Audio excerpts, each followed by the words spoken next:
So it's 5 o'clock already. So in Japan, we actually respect time a lot. Thank you, Prof. Sir. So we'll have to just start the Okay. meeting right away. Oh, I have Dr. Engineer Charles Iguma. He just joined. Engineer Charles is from the Energy Commission of Nigeria. Um, Wow. yes. So he's a senior colleague of mine. Sir, thank you for joining this meeting, sir. Engineer Dr. Charles. Thank you, sir, for joining this meeting. Yeah, Doctor, morning, you good are morning. welcome. Thank you. Thank you, Prof. Prof. Adeniyi. Good morning, Patrick and everyone. Yeah, thank you, Nice sir. to My be here. pleasure, my brother. It's a pleasure, a great Yeah, delight. Yes. I'm looking forward to listening to Prof. That's why I joined. Well Yes. done, sir. Thank you very much, All sir. right. Thank you, my brother. Thank you so much, Thank sir. you. So I also had invited Dr. Onokwai Anthony. I don't know if you know him, Prof. Sir. He was a lecturer in university or in Landmark University. In So Landmark, yes, a good friend of mine. A yeah, very good friend. You know, he's in Professor Zweke group, and yes. that is our group. That group really, they really helped me. They really added value to my tenure in Landmark. I Yeah. can't forget their contribution. Wow. Wow. Even though most of us are not together Mm. again, most of them are not in Landmark again, Yes, but sir. I know they are making different impact in their various places. Yes, sir. Yes, sir. Yes, sir. So if you see any one of them, just tell them I really celebrate them. I appreciate their contribution. Honestly, that was a very big winning team. Wow. Wow. They are going Wow. to some of them are some of the things we did was what I'm going to is part of what I'm going to present today. Oh, okay, sir. Thank you very much, sir. You're So welcome. yes, sir. So let's know. The meetings have already started. So please let's know where you're chatting from. We have a lot of people that want to join this meeting, Wow, especially people here in wow, Japan. wow, But wow. This is great. I think a lot of persons have not started joining. So we have some international students that also showed interest in joining today's meeting because one of the opportunities that people have here in Japan, especially in terms of choosing careers, is or they come through the career path in which they come in through Japan is through the teaching route, right? So some people, it is very very easy for you to come into Japan through the teaching route. So a lot of international students saw this meeting. I told them about it, and they are so much interested in joining today's meeting because we know that at the end of the day, it's not just going to be inspiring; it's going to be knowledgeable, and it's something that we can take on and apply. So please, when you join the meeting, please try and mute so that we don't have echoes. Thank you, everyone. So the meeting has already started. I'm going to introduce myself now. My name is Ayansi Patrick. Am I echoing? Oh God. No, not really. I think somebody. Yes. Yeah. Can everyone hear me? Yes. Can anyone hear me now? Yes, we can. Oh, okay. So my name is Ayansi Patrick, and I am the founder and president of Green Brothers. The Green Brothers is actually an initiative to bridge the knowledge gap between African researchers, students, and professionals with world-class institutions like Tokyo, Harvard University, Cambridge University, right, and so many other institutions. One of our I'm echoing. Oh, okay. I don't know why. Hello, I think the echo is coming from Rob's mic. The echo is Is coming it from from me. me? From, yes, sir. I guess. Okay. Maybe let me try and log out and come back. No, I don't maybe you know. can just mute, sir. You don't need to log out, No, sir. sir, you just need to mute yourself. You say what? Okay. Can you mute yourself, sir, Prof? Sir, just if you can just mute, I think it will work, sir. I'm trying to. It's as if I can't find my. Okay, I'm trying to. Okay. Okay, is it okay now? Yes, it is. It Okay. was Yes, just it's echoing okay from now. the microphone. Okay, it was echoing from Prof's end. Okay, amazing. So sorry for that breaking transmission. So as I was saying earlier, I said my name is Ansi Patrick and I'm the founder and president of Beyond Borders. So the Beyond Borders is actually an initiative to bridge the knowledge gap between African researchers, students, and professionals with world-class institutions like University of Tokyo, Harvard University, Cambridge University, and many others, right? So one of some of our key mandate or where we focused on is scholarship opportunities and fellowship. So what we do is that we try as much as possible to guide participants in securing or winning a scholarship in diaspora, right? Another thing that we do this by following up. When I say following up, right, of recent now, we're talking to a group of companies that are willing to collaborate with the Beyond Borders to provide written examinations, like the English proficiency examinations, which is actually a requirement in studying abroad, right? And these examinations would be given to the Beyond Borders family or the community. So we have like about four vouchers. We know how much the voucher is to take to for the TOEFL and IELTS exam. So I think that's one of the key things that we'll be doing in 2026. Right. Another areas that we actually focus on in Beyond Borders is research collaboration.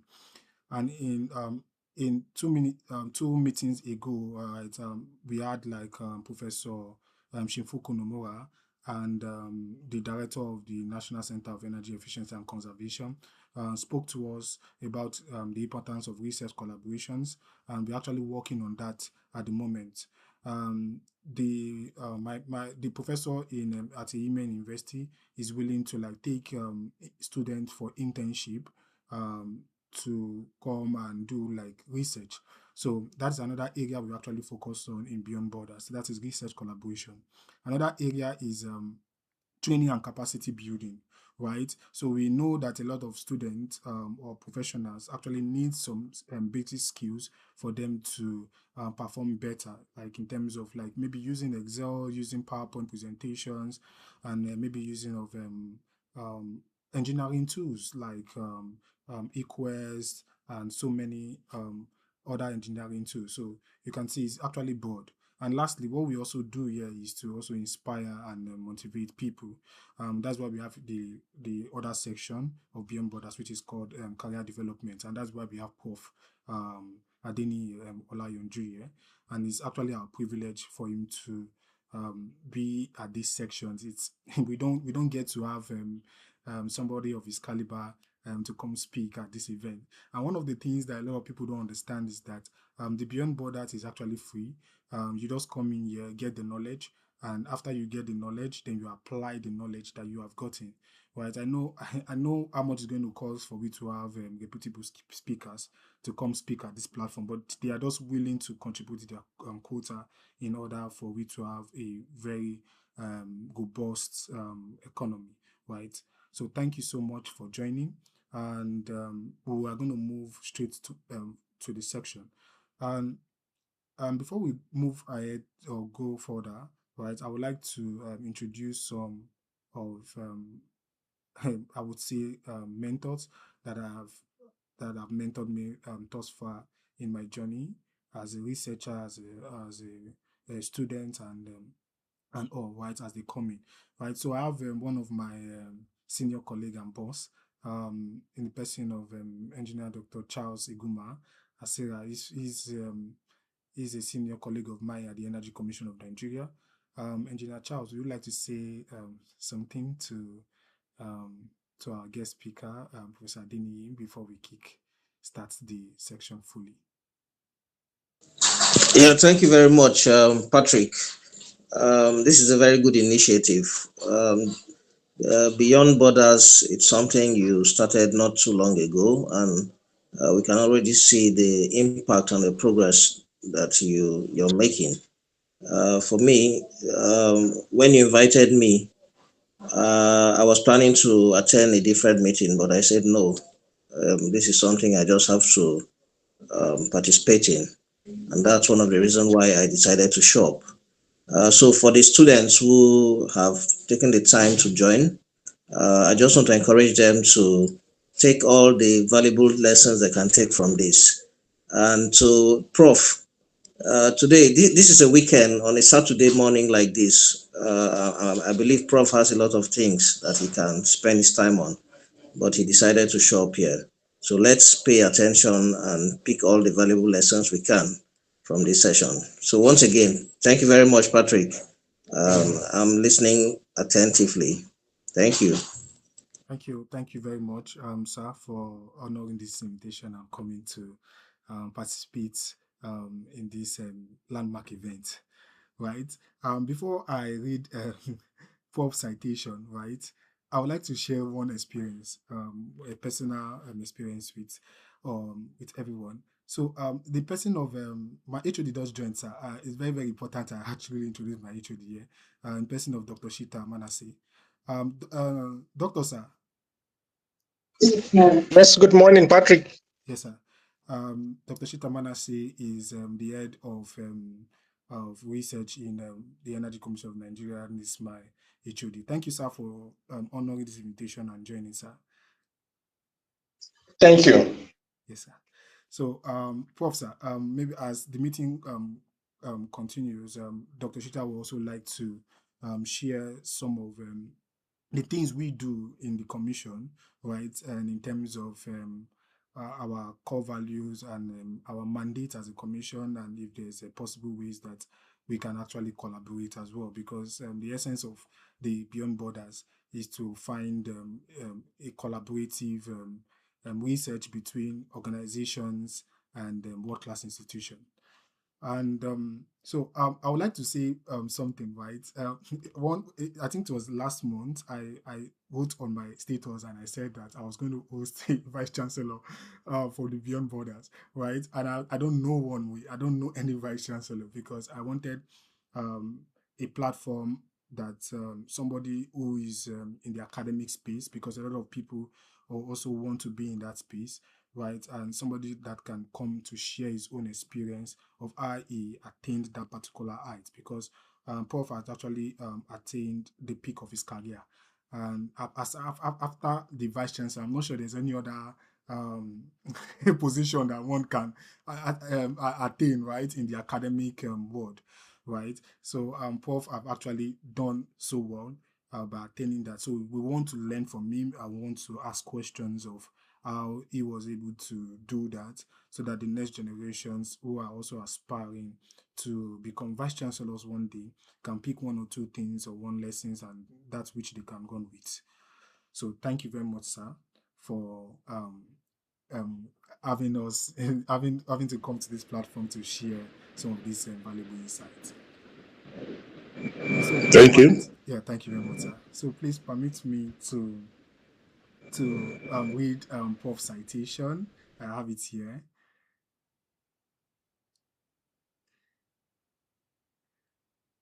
Okay.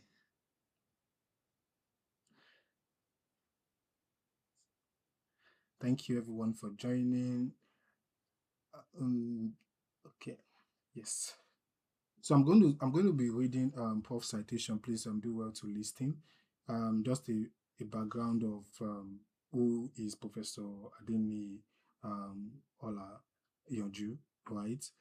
Now, Professor Adeniyi Olayanju was born in Ibadan, Oyo State, on August 12, 1968. He attended Salvation Army Primary School, Oje, in the year 1974 to 1980, and Ikolaba Grammar School, GRA, Agodi, Ibadan, 1980 to 1985, for his secondary education. As an undergraduate at the University of Ibadan, he was on the Dean Honor List and the President of Agricultural Engineering Student Society. He graduated from the same institution with MSc, BSc, and PhD in Agricultural Engineering in 1992 and 1997 and 2002, respectively. He also got the Nigerian Society of Engineers Postgraduate of the Year in the year 1997. His foundation was built over 7 years as a research and development engineer at the Federal Institute of Industrial Research, Oshodi, Feo, Lagos. In 2004, he transitioned to academia at FUNAB, progressing to full professor by October 2012.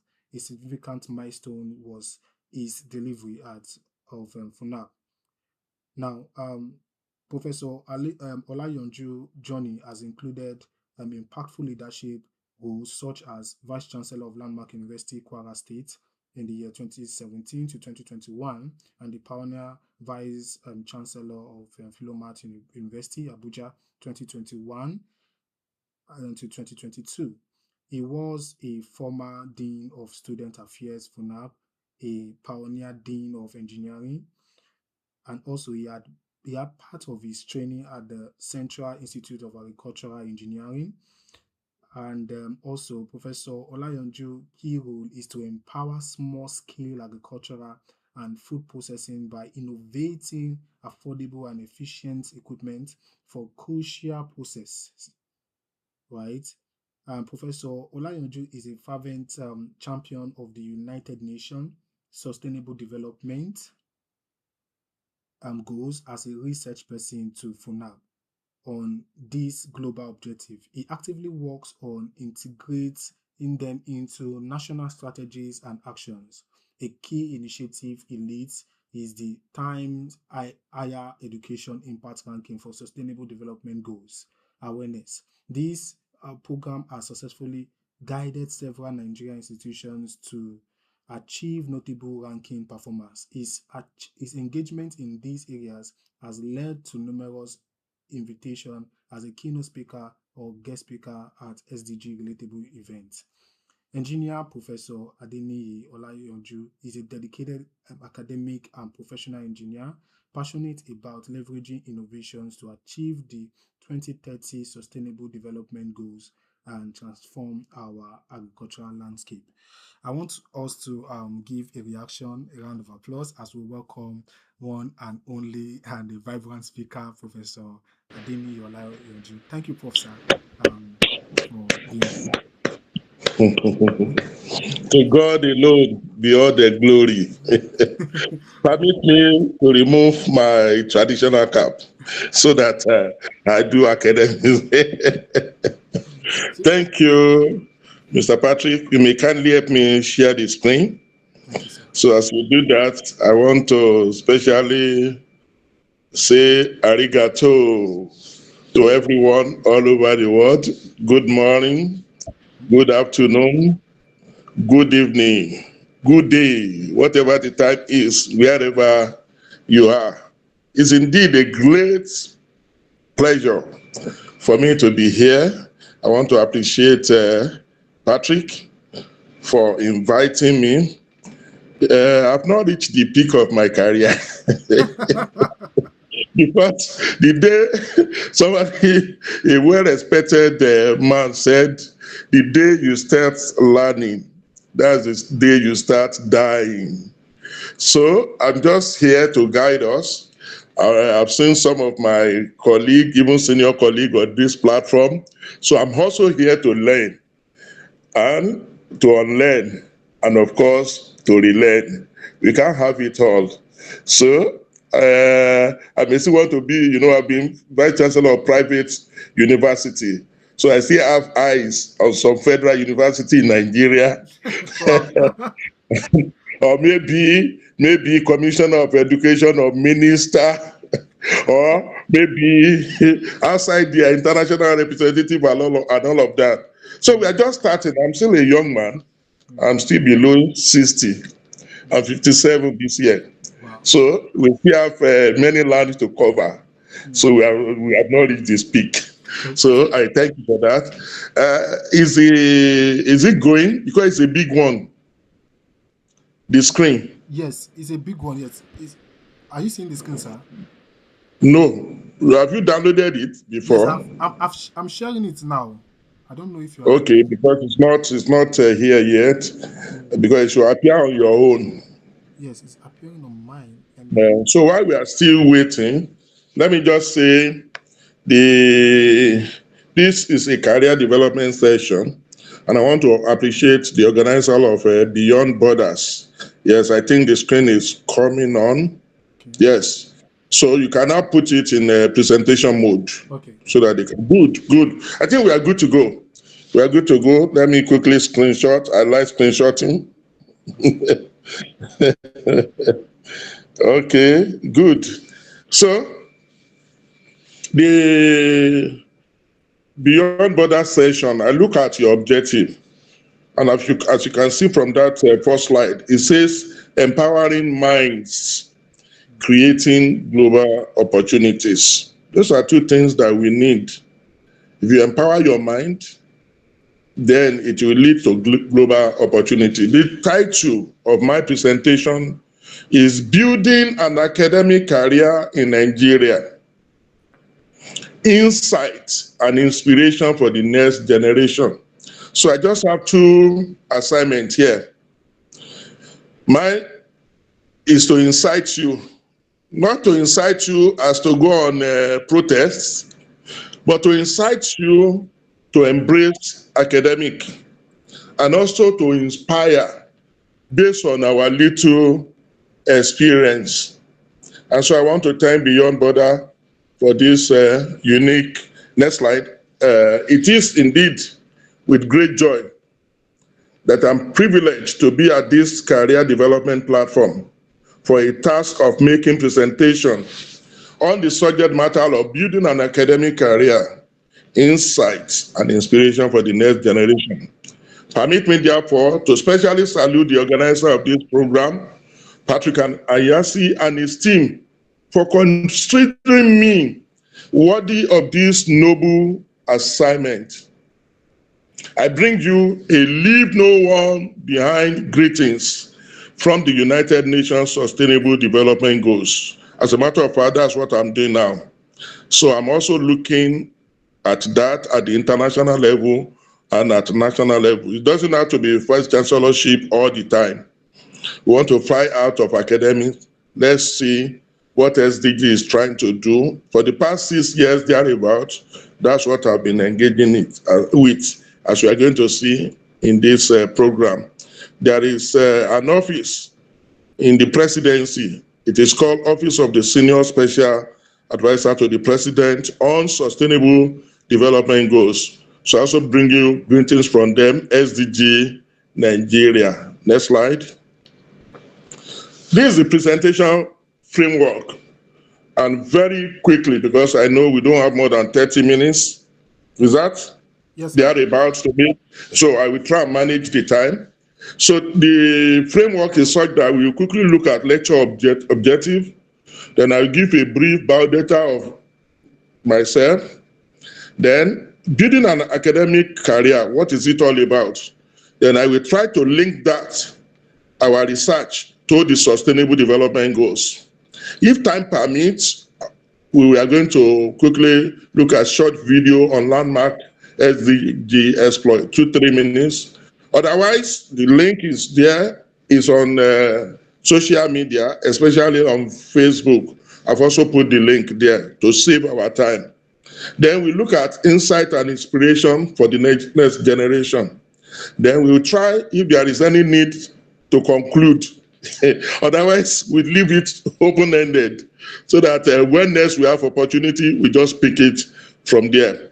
Of course, I expect at the interactive session to have a Q&A time. Then we have closing remarks, and then we are good. Next slide. What's the objective of this presentation? Like we have had, there are two major objectives. The first one is to incite and inspire participants, especially the next generation, in building their academic career. The second one, which is very dear to me, very close to my own heart, is to stimulate the interest of participants in embracing the global goals, that's the Sustainable Development Goals, and having their own individual SDG codes.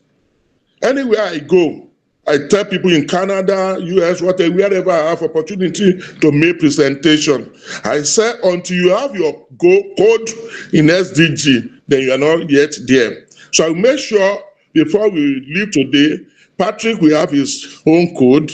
Our boss there at the Energy Commission, of course, Energy Commission is all about SDG 7. So they will add 2 other.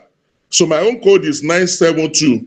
And you get the reason why my code in SDG is 972. Of course, Beyond Border is also going to have his own code, because Beyond Border is different from Patrick. The objective of Beyond Border will help us fix a code for it. Next slide. Of course, for the benefit of those that are from the international community and from Nigeria, that world map shows countries that are driving sustainable development goals in the world. And you can see yours sincerely, that's my own country. Nigeria is in purple, royal purple. That means we are driving it. Japan is full purple, and US and all of that. Those are the countries. So you can check whether your country is really driving SDG or not. And then the second map by the right, is showing the map of Nigeria. The 6 regional zone in Nigeria, we have the north, we have the south, each of them with 3 regions. Coincidentally, I'm from the southwest. That's the blue column. And my in-law, Ezigbo Ogom, the one that has invited me to this platform, is from southeast. So Patrick is from southeast, I'm from southwest. And then coincidentally, Nigeria is all over. We are trying to drive sustainable development goals. Next one. I just put this together just in 1 minute to tell my story, my academic progress, especially in Ghana. You will see the first one there shows when I was doing my matriculation at the University of Ibadan in 1987. Wow. And of course, 5 years later, I graduated with a BSc in agricultural engineering. I put on another academic gown. 5 years later, strike and all of that, because I went in for my master. So 5 years later, I graduated in 1997 with MSc. And of course, another 5 years later, I have my PhD degree. So you see that it's like every five years, word has been, I'm trying to put an arithmetic progression as an engineer. So if you have n plus 1, n plus 2, where n is constant, then that means n is 5 years. So at every 5 years, there must be something to tell story about. Wow. So after PhD, of course, you don't expect the next one to come after 5 years. No. But that next one came after 10 years. That's promotion to professor. You can beat that. That means all along, master thereabout, because I was in research institute trying to make progress. So I became a principal research officer before leaving FIRO in Lagos. And so by 2002, I've already had my degree, and so I have to move to academic. I just believe, not necessarily that when you have a degree, because people are in Energy Commission and they are doing well with their PhD and all of that, they are adding value. So I just felt, okay, I want to go to academia. So I have to move, and so by the time I got there, it has to be, because I'm already a principal research officer or principal research engineer, and I've already been publishing. So that helped me. So in no time, I became a senior lecturer. And so every 3 years, thereabout. And so by year 2012, I became a professor. And 2016, thereabout, I delivered my inaugural lecture on man, material, and machine, the tricycle of agricultural mechanization.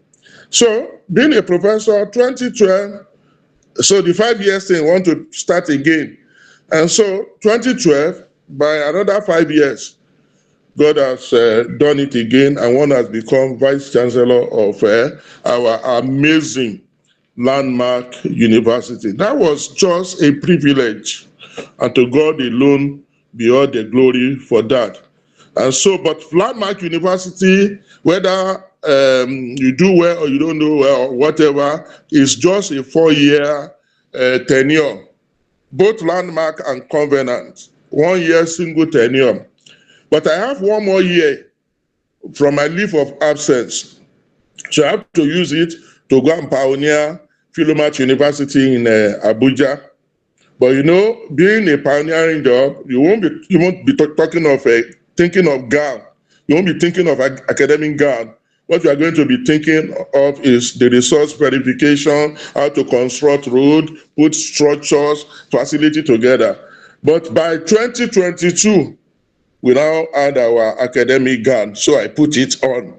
And that's why I put another 5 years. I was able to put on another academic gown as a vice chancellor. So that gives a narrative of my academic progress. And that's why I said academic progress in gown. I think I should send this to the United Nations so that I can enter Guinness Book of Record.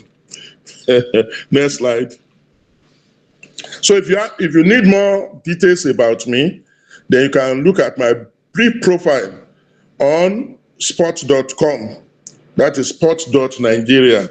So you have details of what I've just narrated. The link is also there. I know Patrick can share it at a later time through copy and paste. Having said all of this, let's go to what we have come from. And that is building real academic career. And so here I have my profile of my publications. Oh, that's okay, good. Sorry, I didn't say next one.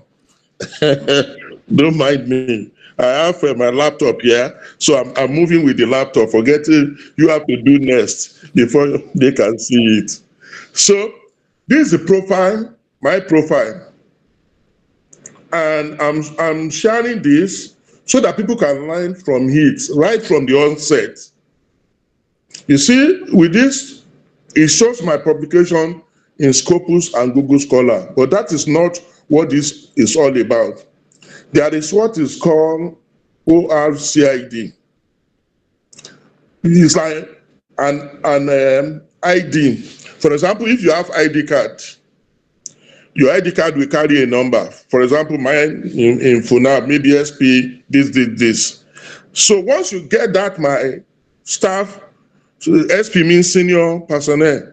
So once you get my ID, there is no way I can hide in FUNAB because that ID will just give me out. So the same thing, once you have your ORC ID, then they can get anything about you. Whether you are on Scopus, you are on Google Scholar, you are on ResearchGate, your repository, and all of that. So once you have your ORC ID, then you can have a brief biography. Then you can have a place for your publication. So I love this a lot because it summarizes the whole thing. Well, let's move briefly into academic. And the first thing we are looking at is research academic. It has been said that the essence of academic institution all over the world revolves around 3 things: teaching, research, and community development. It is called a tripodal mandate. A tripod has 3 legs. Without teaching, without research, without community development, or what is called extension, then you don't have a university. So in essence, there is no development without the academic institution, because that is what a nation wants to do. A nation wants to develop. Well, how do you develop without teaching the mind, like Beyond Border is trying to do, without carrying out research before you can talk of development? And so research is central to the mission of academics. The quality of output from academic environment determines the quality of development in that society. Next slide. So the big question will be, what then is research? Simply put, I know a lot of us know about it. Somebody said you search information and knowledge on a particular topic. That's research. Research is all about the systematic investigation into and study of materials and sources in order to establish facts and reach new conclusion. You establish a fact, then you're able to conclude. It involves investigation, experimentation, testing, exploration, analysis, fact-finding, examination, scrutiny, even scrutinization and probing. All of that put together is what we call research.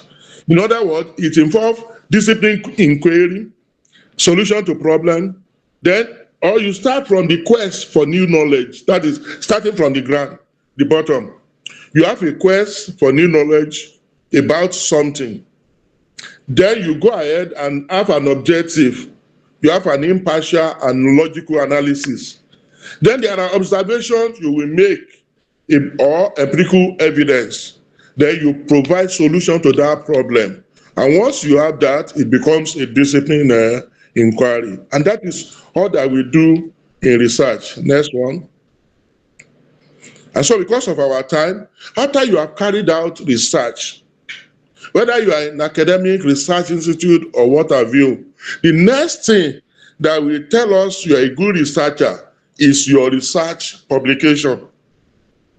And so a scholar's reputation and prestige are dependent on the publication of that particular individual.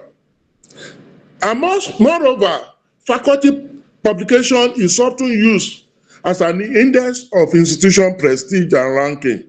And so you hear somebody from so-so-so university, the number, the first 100 in the world and all of that, and they must attach the base that is from Federal University of Agriculture, Abeokuta. He is from Landmark University. Don't mind me, I'm being partial. So you can put your own university or my greatest alma mater, the University of Ibadan. And that's why they call it the university. When you say the university, you are talking of a particular university. Don't mind us. Next slide. So when you now have your research publication, you are now looking for outlets. Where do I publish?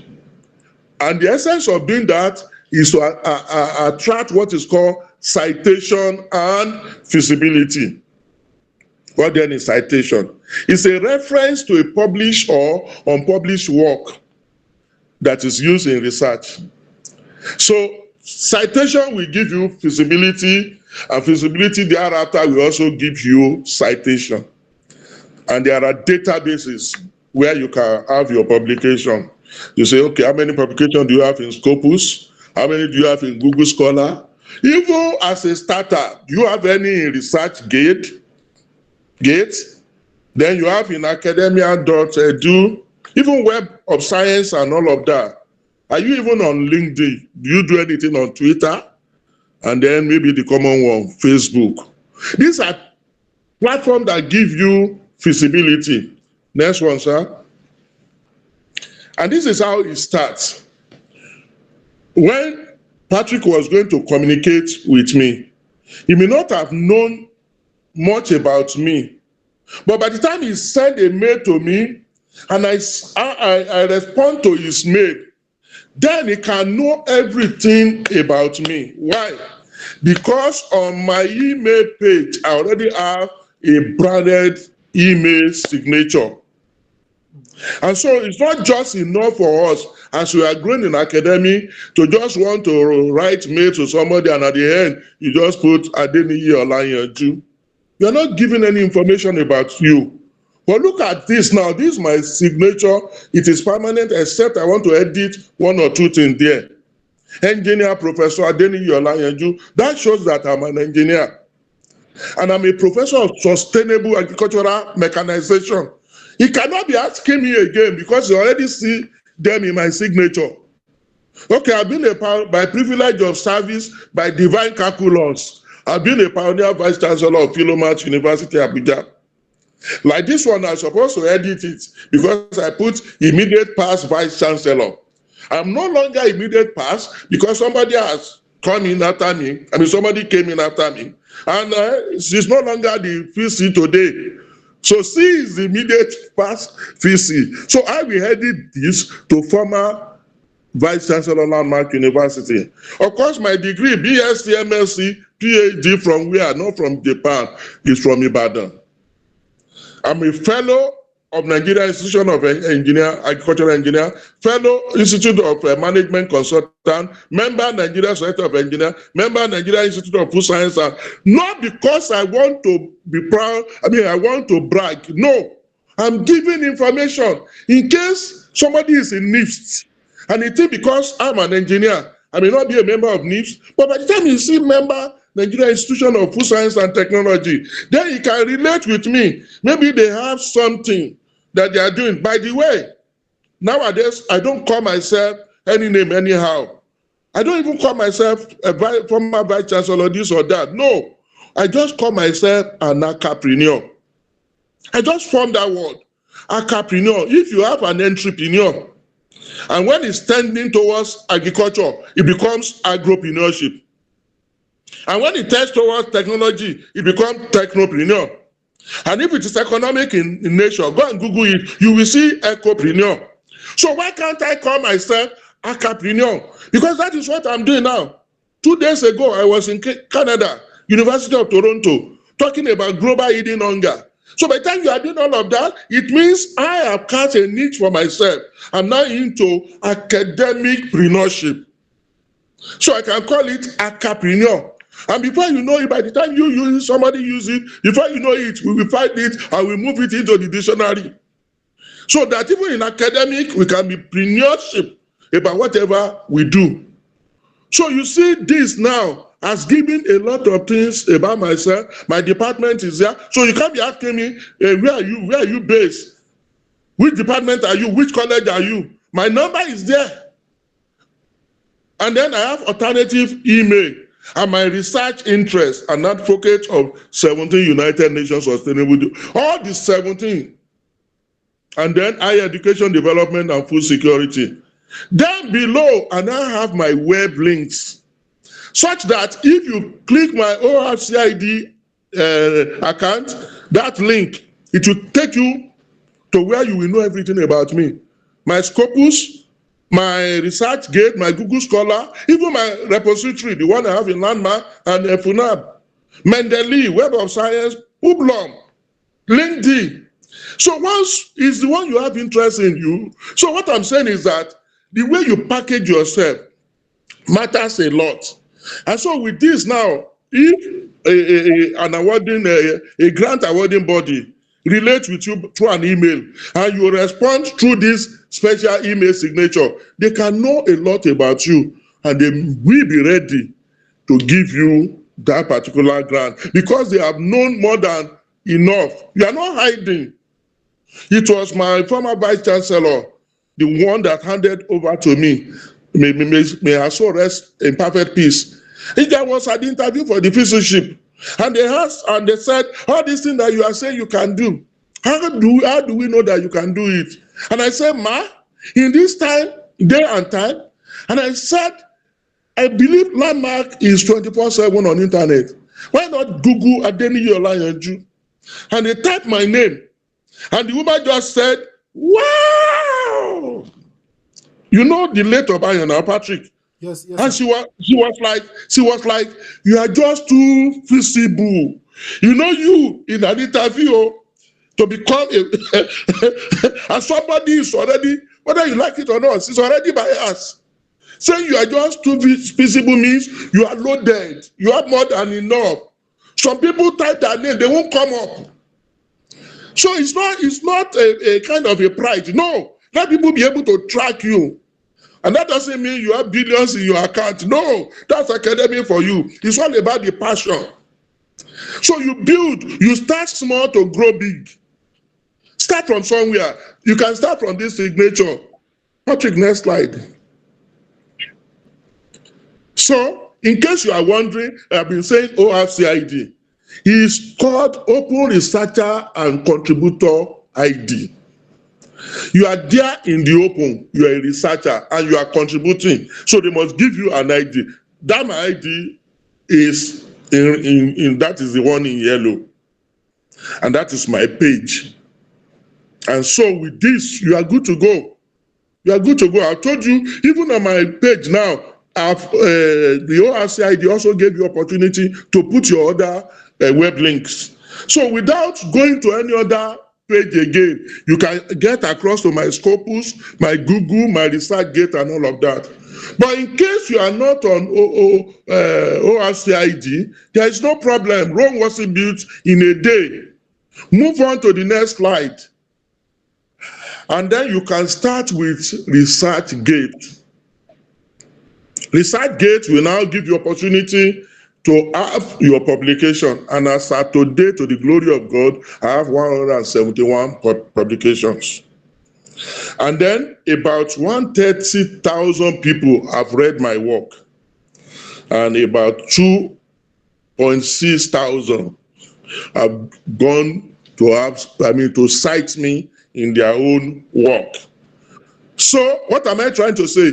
You know, this is the list of them all, ResearchGate. You can put anything on ResearchGate and you are good to go. Once it's a document. So you can start from there. But you don't need to stay there. Next slide. So you move from ResearchGate, you now move to Google Scholar.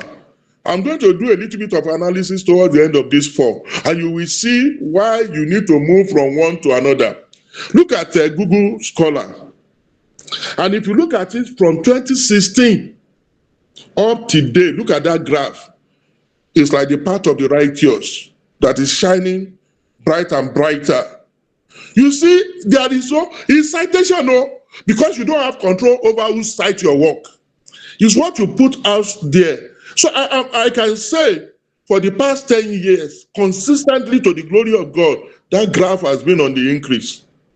Right from 2016, I joined Landmark in 2017. So also know where you go, where to study, where to work. Landmark play a very significant role in what you are seeing. And so we move on. And you see the citation, the H index there. You have 3,274, that's citation. Then the H index is 26. And then you begin to, what's the difference between H index and citation? And all of that, you get to that. So you move on to the next one. So we move on from ResearchGate to Google Scholar. So at promotion level, they can still accept Google Scholar from you. But as you go older, as you want to move to higher level, better job, then you need to move to Scopus database. And as at this morning, I have over 100 documents. There are 3 that they have not even captured. So when I want to say it, I will say I have over 100 documents in Scopus. Remember, it was 171 in a ResearchGate. So it's dropping. And then the H index is 21. Then you move on, sir. Now look at this gentleman, Clarivate Web of Science. That my 171 publication in ResearchGate. That my 100 publication in Scopus. Look at what Web of Science has done to me. They reduced me to 46 publication. That means this is where you are saying, whoever has chairs, come here. So you just stay gradually with your 46, and then you look at the H index is 15. Let me quickly do this analysis. Next slide. Next slide. So you see that. Look at the database. For number of documents, you see ResearchGate 171. It reduced to 150 in Google Scholar, reduced to 100 in Scopus, reduced to 46 in Web of Science. I hope I'm passing things across. The same thing with citation. Citation for Google Scholar, because it's more important, more common. People are looking at, a lot of people are going into it because of promotion and what have you, because most universities stick with Google Scholar. So you see that my citation even though my document is not as many as in ResearchGate, it's higher than that of ResearchGate. And then look at my citation in Scopus and look at my citation in Web of Science. The same thing with H-index. H-index is a function of your document and your citation. The more citation you have, the higher your H-index, depending on the quality of your publication. So let's move on, sir. So having laid this background, I think the question, I want to put this to us, that one good thing that we can have is to link our research work with SDG, link our research work with sustainable development goal. For me, it is a low-hanging fruit.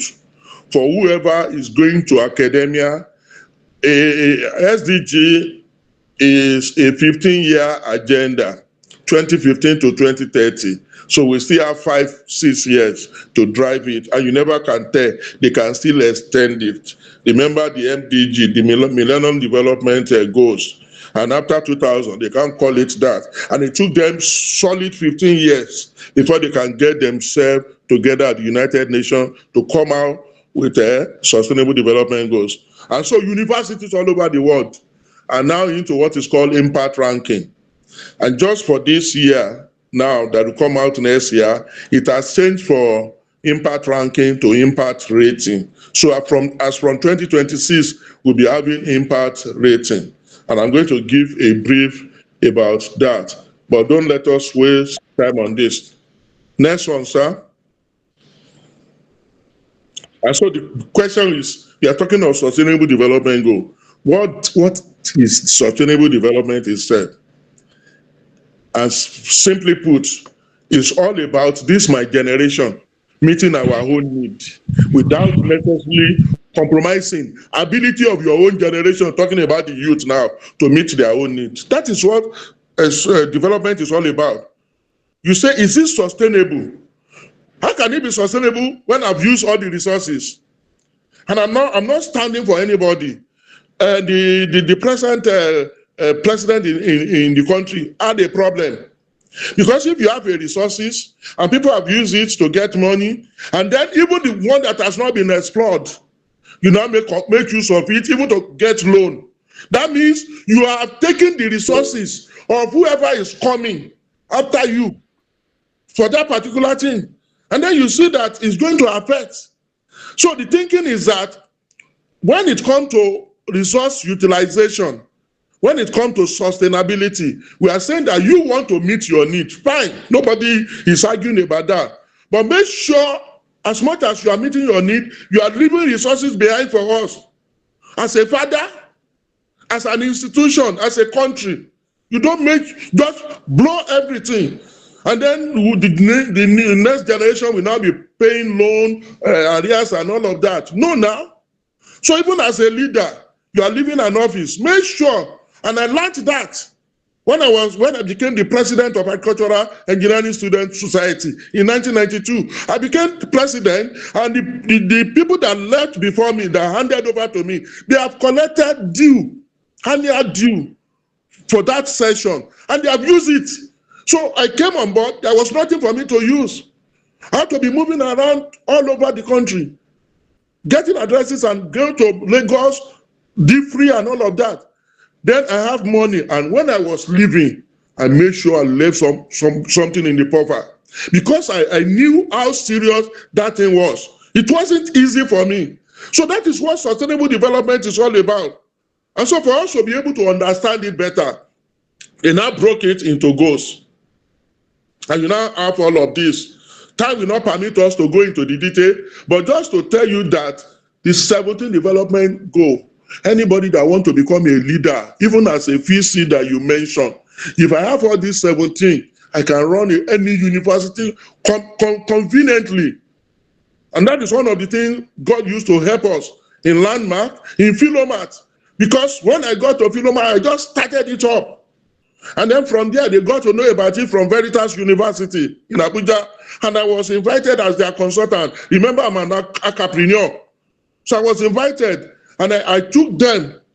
And by the way, but before I left Landmark, we became fifth. As I was leaving Landmark, we submitted. And when you submitted in a year, the result will come out the following year. I left in 2021, we have submitted. And the result came in 2022. And Landmark became number 5 in Nigeria. That is driving SDG. Meanwhile, prior to that time, it was only Covenant University and the University of Ibadan. But because somebody just felt a need and we took it up. So any one of you that want to be a leader, you must have passion for whatever you are doing, and you must also make it intentional. Have a focus. Don't mind whatever anybody is saying, just have a focus. And so I will recommend SDG for anybody who want to become a vice chancellor in Nigeria today, or even all over the world. We mentioned it in Canada too. And so there are 17 of those goals. Because I will not be able to go into detail, just say that SDG 1 is about no poverty. No poverty. Because you are talking of the 3 basic essentials of life. No poverty is all about teach me how to fish. Please go to the next one, sir. That's the one I'm referring to. SDG 1. So the United Nations Sustainable Development Goals, there are 17 of them. And the first one is saying no poverty. Teach me how to fish. The second one is saying zero hunger. And somebody said, when you take hunger out of poverty, poverty is now non-existent. In other words, they are only giving emphasis to SDG 2. It is part of SDG 1. And SDG 3 is about good health and well-being. SDG 4 is quality education. And then we have 5 that talks about gender equality. 6 talk about clean water and sanitation. Students in hostel and all of that, they need water and all of that. And once you are going through this, the issue, even your appointment, you are looking at affirmative thing. Is it 70-30 and all of that? You have it in SDGs. So we have gender equality. And then by the time you go to SDG 7, which is what the one that Energy Commission of Nigeria embraced a lot, you are talking of affordable and clean energy. You are talking of renewable energy. Is it from solar? Is it from wind? Is it from hydro? Is it from steam, thermal, and all of that? And we enjoy a lot of that in our university in Funab now, because of federal government and the Energy Commission. And then you have decent work and economic growth. Somebody said work is the antidote for what? Once you do work, is the antidote for poverty. Our people will say in Yoruba, once you have decent work, then you can kill poverty. Of course, we have the triple I. Where is our own base in engineering? We are talking of the triple I, industry, innovation, and infrastructure. Then you have reduced inequality. We are saying we may not be able to administer the resources of a university, of an organization, of a country at the same level, but at least reduce the inequality. Nobody is saying what you give to Lagos is what you give to me in Oyo State or in Ogun State, or to them in the East. But at least let's close the gap. That's what the United Nations is telling us. And then SDG 11 talk about sustainable cities and community. Look at us on this platform now. A lot of people all over the world. That is smart city. We are doing it smart. We don't God at the days when I have to travel to Japan to make this presentation. And maybe Patrick will have known what he will cover out of his pocket. In fact, he will not invite me because of that. And then you won't be able to see the little that I have to add too. But COVID-19 has brought that, and a change has come, and we are embracing the change. And of course, SDG 12 talks about responsible consumption and production. Then we have climate action. We have life below water, because if it is not life below water, there must be life on land. 14 and 15. I thought 16 was the least of them until SARS came. And I realized without justice, there won't be peace. And without peace, there won't be strong institution. And of course, all these things cannot work alone without partnership for the goals. And that is why the slogan of SDG is SDG, leave no one behind. And if Patrick will allow me, we may not have that time again. Please, you do a short video now. You may request that the people unmute themselves, because you can keep it since you are recording this. So I'm going to say SDG, and you will say leave no one behind. And then I will say leave no one behind, and we say SDG, and that is all.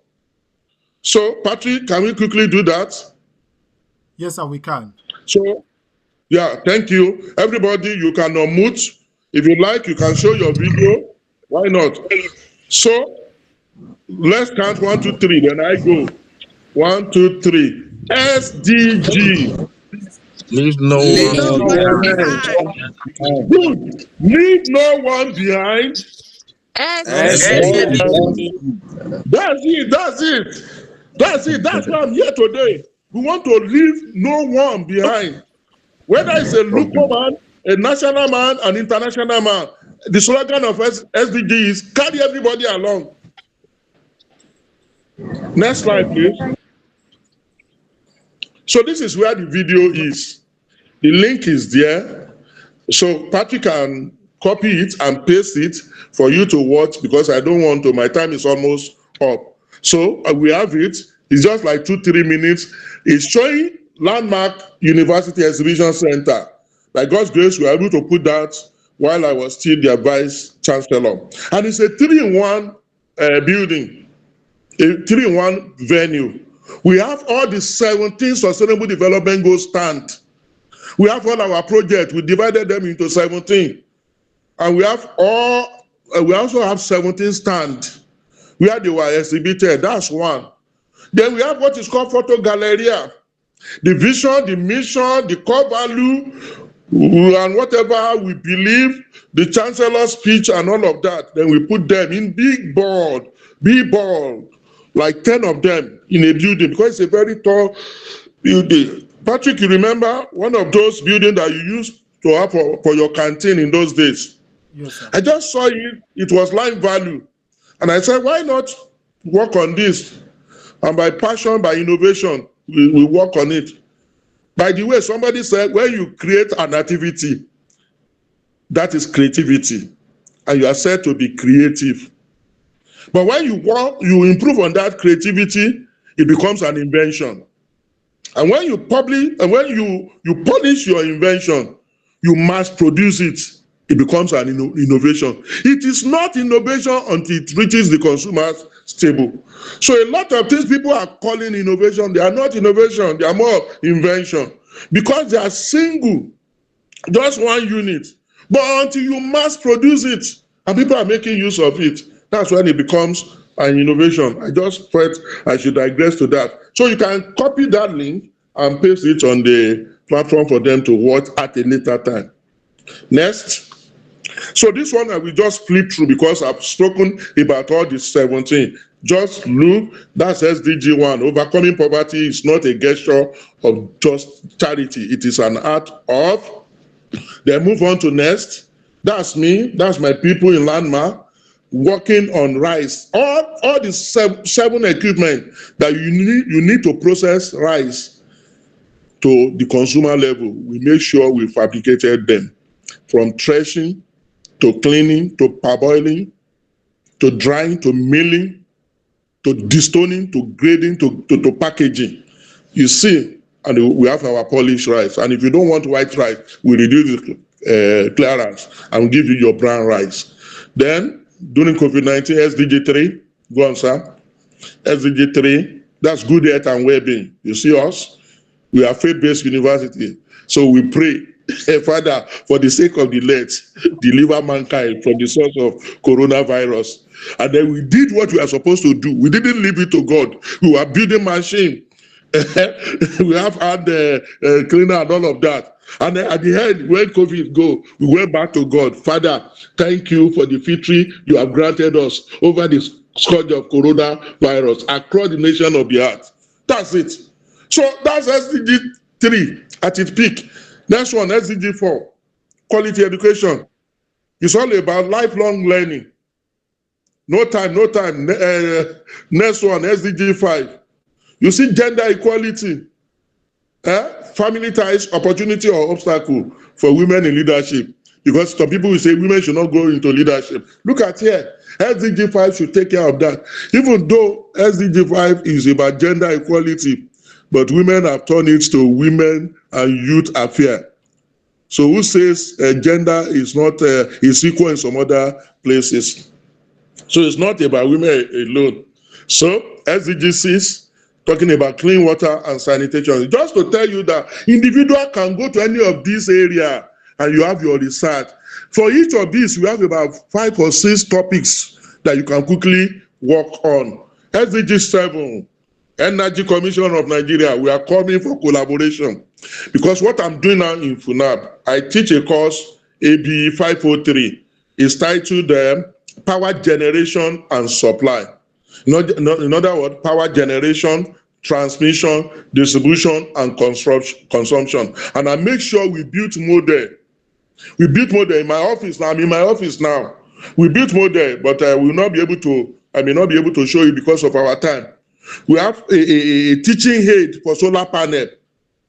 From solar to the microcontroller to where you use it to charge the battery to the inverter and to the light, maybe AC or DC. So we already have that. So we are coming to Energy Commission of Nigeria for you to help us work more on this and fine-tune it. We did that in Landmark. When I got to FUNAB, we have improved on it because I couldn't carry the one in Landmark. Then I'd be a bad father. Some of them, I went from here, from FUNAB, I took them to Landmark. But when I was leaving, I had to leave it for them. So I still needed to teach my students here. So in the past 3-4 years, we have started building another set. That's what it takes. That's what it takes. Next slide. That's SDG 8. Growth is never by mere change. It's never by mere chance. It is the result of the forces working together. And that's what we are doing here. We want to have change, then work together. Next one. That's innovation. It's the ability to see change as an opportunity, not a threat. Some people will see innovation and all of that, and they will think, okay, AI is coming. Now they are even condemning AI. And I think they are talking about another one now that is real. That's it for us. SDG 10, reduce inequality.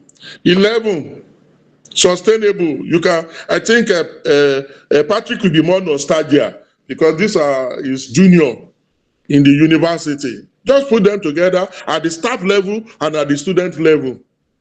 Then SDG 12, responsible consumption. This is what took me to Canada, the University of Toronto in Canada. Because the truth of the matter is, because we are addressing in this part of the world, we are laying emphasis more on SDG 2, zero hunger. So everything we see, we eat, just to make sure that we are not hungry. But the world has gone beyond zero hunger. They are now talking of eating responsibly. In other words, there is an hunger we cannot see. That hunger is called hidden hunger, and it is global, it's all over the world.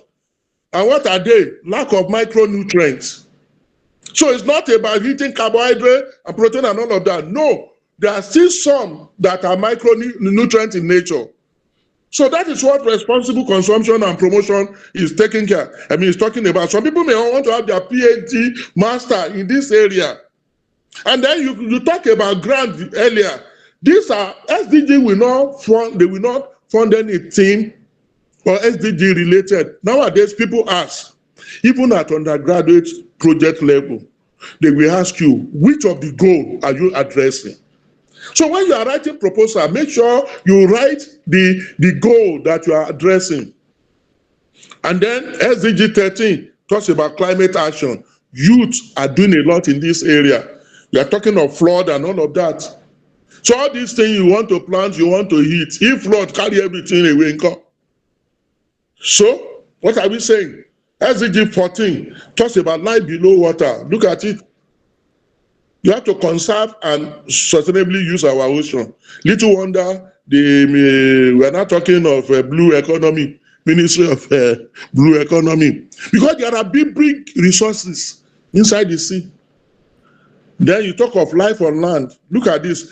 Forests are the lungs of our land, purifying the air and giving fresh strength to our people. So if you cut all of them away, then the air you'll be breathing will be polluted. They will not be purified. And then you talk of SDG 16, I've mentioned it, a united Nigeria, a united nation. Look at that. A united Nigeria, united nation, united Japan, united wherever you are coming from. Start with fairness and equity for all. So you need to take action now. Peace and justice. Finally, partnership for the goals. You see people from Japan, from the US and all of that coming around, even locally. So we make sure we run all the 17. And by God's grace, I've been able to put a compendium together, a book. I call it Compendium on United Nations, Volume 1. That stopped at 2022. I'm on Volume 2. That will start from 2022 to 2025. Just to make sure that we have added the value from our own corner. Nobody send me message. I just pick it up. But I know one day we'll get there. So my brothers and sisters on this platform, my academic senior, my colleague, my junior, move on to the next slide. The big question you are going to ask now is, having taken you through all of this, I believe by this little submission, I've been able to confuse, and don't mind me, I've been able to convince you to have your code. So the question is, which of the Sustainable Development Goals are you committing to? And for me and my research, we are committed to 972. I'm an engineer. I drive innovation. I need Energy Commission of Nigeria, SDG 7, to drive my machine. And the essence of designing machine, powering them, is to solve zero hunger. So that my own code is 972. So Patrick, what is your code? If there is a platform where people can just, yes, you can be typing your code, but it has to be 3. Out of the 17, just pick your 3 best. So mine is 972. So Patrick, which is your goal? Mine is 457 now. 457, good. 4 is quality education. 5 is gender. 7 is energy. So you have gotten a code. So you can be going on campus and they say 457. Know that it is you. Eguna Charles. Thank you. 6713. 6 is what? Clean water. 7 is energy. 13 is climate action. So your research will now be tailored towards that.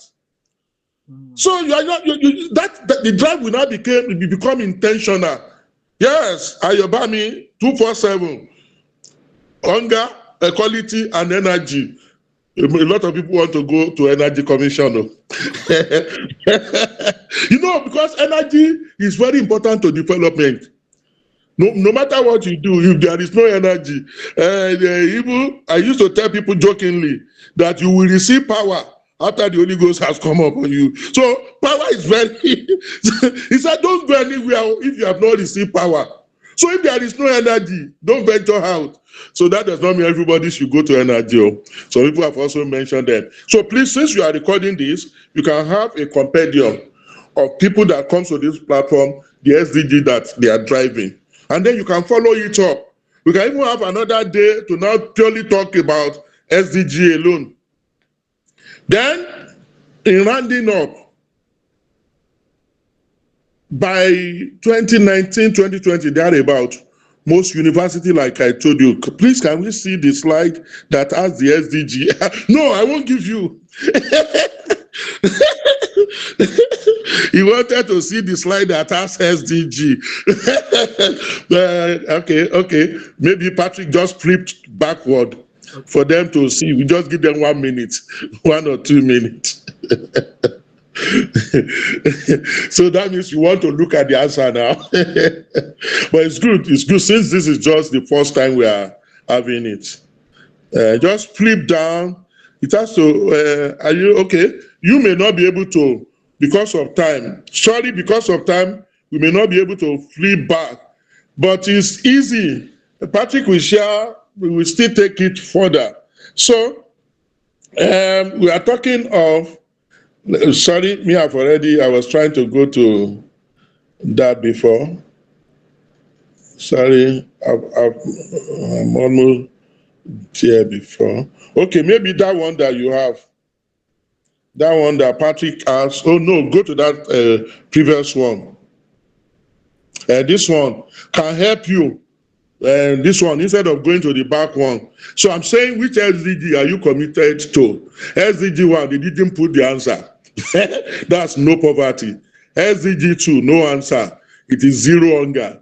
SDG 3, good health and well-being. SDG 4, quality education. I'm rushing because of time. SDG 5, talk about gender equality. SDG 6, talk about clean, available and clean water. And then SDG 7, talking about clean and avoidable energy.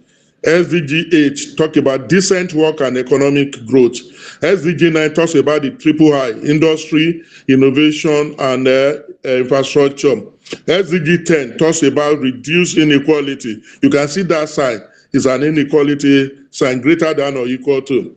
SDG 11 talks about smart city, smart city and community, sustainable cities and community. SDG 12 talks about responsible consumption and production.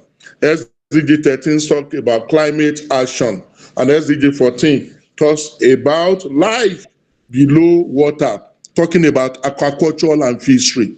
And if life no be below water, life must be on land. That's how I used to remember it. I don't memorize anything, but there is a flow. It has a pattern. It has a trend. So if it is not below water, then it must be on land. So you're talking about biodiversity. What is biology? Study of life.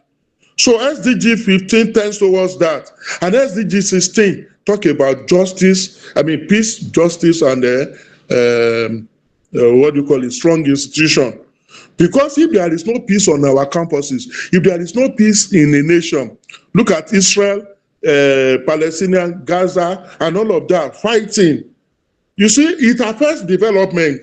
That's why they put that one there, that please, as much as possible, let's be in peace. And of course, everything on the platform of SDG 17. So that has guided you. You can still put, but we won't wait for you because of our time. So my code is 972. So I was saying that, no, next slide now. I was saying that prior to now, a lot of, especially in the world, when SDG just started, a lot of organizations, university inclusive, they were not driving SDG. And so there has to come the issue of times higher education. I know my time is up, so let me just flip through. I will not just work on this. Let me just go and conclude. Before then, Patrick, take it to where Lama, and just move on. As some people are going, some people are calling me. So I don't, okay. So you see, that's 10 topmost. Okay, move it back a little. Next, backward. Stay there. So you see, there is a ranking body, times higher education. So this is what I do around now. I go to university. If they are not on times higher education impact ranking, then I coach them. I'm like a consultant, like a technical advisor. You know, as a technical advisor, you are not the coach. You are not the director of research. You don't stay in that university. Just coach them a little and move to another one. And so it's like going to the World Cup. I train you to appear in the World Cup. Maybe you sack me if you don't do well in World Cup. It's the same thing. SDG is like a World Cup. So we coach university organization to do that. So we move on, Patrick. And so these are 10 topmost university that are driving SDG in the world. We don't need to go into the detail. They are in the impact ranking. And then next one, that's the one I told you that by 2022, Landmark was already number 5 in Nigeria. And by this year, everybody, next slide. What did you see? By this year, next slide, please. By this year, Landmark is already ranked among the top 10, top 100 in the world. Top 100 in the world. First in Nigeria with respect to zero hunger. That's the mandate of Landmark University. So I feel accomplished. Landmark is a university of agriculture. And if Landmark now come first for that, then we are good. When I coached FUNAB last year, FUNAB came first in the same SDG 2. So it's about the people, it's about the one. He said the joy of a man, the quality of a leader, the honor of a king is in the multitude of his good people. So it's not about individual. So I'm not just saying about me, because God will not allow anybody to share in his glory. He said, I am the Lord, that is my name. My glory I will not share with anybody. Mbano. But to say that you have people, somebody that is intentional, and then you have multitude of good people that surround them, that's how to drive an organization. That's how to drive a project like SDG. So Lama became first in Nigeria in SDG 2, first in Nigeria in SDG 12, and first in Nigeria in SDG 15. Next. And then I took it to Philomath University, like I said. We just started university straight away. That's my registrar. He's from Pakistan or so. Then we move on to FUNAB. And so by 2024, next slide, please. By 2024, we have already started out of UNAB. Next slide. You see us, it's a serious work. Next slide. You see us working. And at the end of the day, look, what do we see? Next slide. What do you get from Times Higher? Congratulations, FUNAB has also been ranked. You see it. So once the drive is intentional, and of course, next slide, with the little that we have done, even though we have not been given an award, but there is a national campaign by the United Nations SDG. They are getting to know us, and they sent email acknowledging the work that we are doing. We are grateful for your commitment to a more sustainable, equitable, and peaceful world, which is at the heart of SDG. What else do I need? That's why we are doing all of this. It's not about the money. It's not about monetary gratification. It's about recognition. So what I'm chasing now is global recognition. Next slide, sir. In conclusion. So in conclusion, researchers, you and I, have helped some universities become leaders in the field that is linked to their specific SDG. As an organization, as beyond border, you can't run everything of the goal. Just focus on 3 of them, and you are good to go. Thanks to the outreach efforts, meticulous data collection, and creative campus community initiative for such university, some institutions and regions are making more progress than others. Last slide, I think. Next slide, please. So the frontier, where impact, all that we are talking about is impact, meet with citation and feasibility, is the junction of research and sustainable development goals. SDG do not only have the potential to guide our research, but it also emphasizes the necessity of tailoring our activities towards national development. The prospect of carrying out research that is translational, sustainable, and equitable is becoming more and more apparent as we scholars we are doing now are exploring this area. On this note, I want to say, as far as SDG and your research is concerned, you have to hone it, embrace it, and run it with. I therefore wish each and every one of us a successful research outing, better grant proposal, winning endeavors, as I look forward to seeing you at the topmost top. Thank you for listening, and God bless you. Thank you. Question and answer. Next slide. Thank you. Yeah. Thank you so much, Prof. Thank you for that amazing presentation. I didn't want you to stop, right? Because I was actually enjoying myself. It felt like a lot of knowledge were being dished out. I want to say thank you to you. But before we take in questions, Prof. Sir, I would like to formally recognize my HOD, the person of Dr. Shita Manase. He is the head of research in the Energy Commission of Nigeria. Doctor sir, Good. are you there, sir? Yes, I'm with you, Patrick. Yes, sir. I don't know if you have something to say or any contributions, sir, especially in what we do in the commission, sir, to Prof. Okay, thank you so very much, Patrick.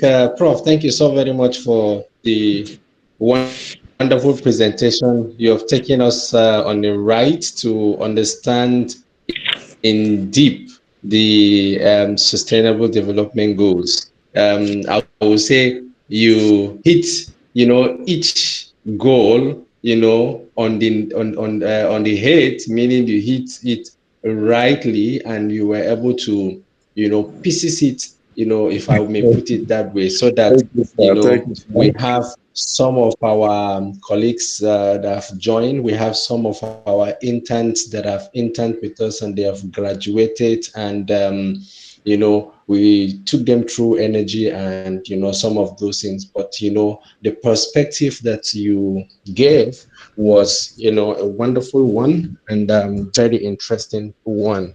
I must appreciate you for Thank you, sir. Thank you, that. sir. Then I will also want to say, you called for collaboration, and I will want to tell you that we are open for collaboration and we're ready, to assist wherever, you want us to come in. Like Thank you, sir. you have your own code, we also have our own code. Our own code always, start with 7. You understand? It start with Yes, sir. 7, 13, and link to any other, because energy is at Yeah, the core of virtually all the goals. yeah, So we start with 7, we take action on 13, and we take action on 5 at the same time. And even hunger too, because if we provide you yeah, with the yes. energy, you can run your machinery and there will not be That's hunger it. That's on it. the land, because there will be mechanization of Good, agricultural processes. good. Yes. So on that note, I want to say thank you. At the commission, we do a whole lot of things. As the name implies, National Center for Energy Efficiency and Conservation, we are responsible for anything energy efficiency, in the country. As we all know, energy efficiency is the first fuel. So whenever you're talking about, energy generation, energy efficiency starts at the first fuel, because the little resources that you have, if you don't use it efficiently, you waste it. So when you incorporate efficiency into it, meaning you are generating additional energy, without even putting more resources into it, because you provide the same comfort or the same process or the same drive that you want at little, or no cost, basically, when you put in conservation alongside with it. So energy efficiency is the first fuel. So at the center, we conduct research, we do pilot projects, we gather data and analyze, and we also develop policies and standards. We've been working alongside with the Standard Organization of Nigeria, coming up with a lot of standard. Recently, one, has just been launched, which is the minimum energy performance standard for air conditioners and refrigerators. We've also had opportunity to develop the lighting standard way back in 2015, 2017, alongside with SON. And right now, we are still working alongside with them to see how we could develop standards on other appliances like the fan, the televisions, and all of that. Because over the years, we've observed that Nigeria has become a kind of dumping ground. And that is Mm, why we as a center, we take it head on. We have some of our professionals who have gone into the technical committees to represent the center and to also represent the nation at international level, to be able to domesticate some of those standards. And we conduct energy audits as part of our activities. We have visited a whole lot of industries in Lagos and outside Lagos to be able to assist them to see, their energy consumption, and to try to identify opportunities for saving. And we advise them and recommend some steps. And in some cases, we also help them to be able to come up with energy management policy that will guide their activities. In 2021 and 2022, we did a holistic overview of the energy consumption of University of Lagos, where we had opportunity to, audit all the places within the university and to be able to establish the baseline, the energy consumption baseline of the university. And that, I can tell you, is the data that they're still using. And because of that singular work, we were able to come up with a policy, energy management policy for them, which the management, appreciated and they are using. And most of the green campus application and some other things that they used to apply when it comes to sustainable university, those reports are part of the things that they normally use. And I can categorically tell you that recently we concluded a study alongside with Japanese government through the Japan International Cooperation Agency, where we were able to, they supported the Daikin air conditioners. Daikin is a Japanese company, and the Japanese government decided to support them to understudy the energy performance of their air conditioners. They have air conditioners. They have been in the system for over 100 years. Daikin, their product have been, in the market for over 100 years, and they have like one of the largest share, of air conditioner sales in the US. So, but they've been doing these studies and they brought it to Nigeria through a consultant from Gordon Brown University in the UK, who is a principal investigator, and we were able to, do a setup to be able to test the energy performance of their air conditioners, and it was a great work that we did.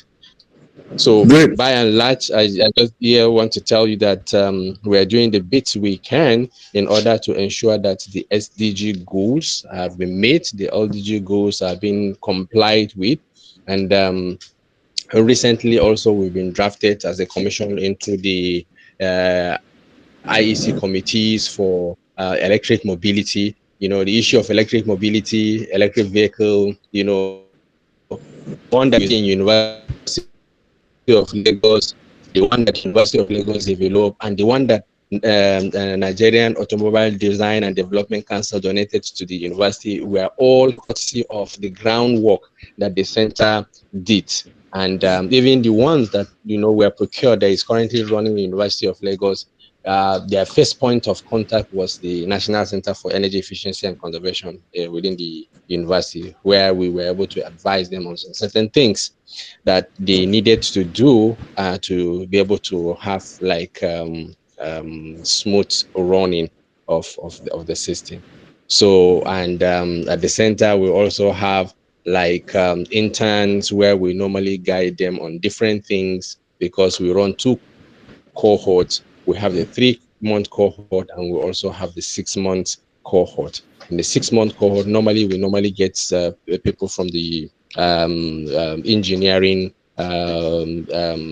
courses, where they spent like 6 months doing a whole lot of things, design, assembling and testing on some other things, because we have collaboration with a whole lot of hubs within the university, like the AI hub, the Need hub, the design studio, and the like. We have collaborations with them where we normally send students and we do the ground training from our own end.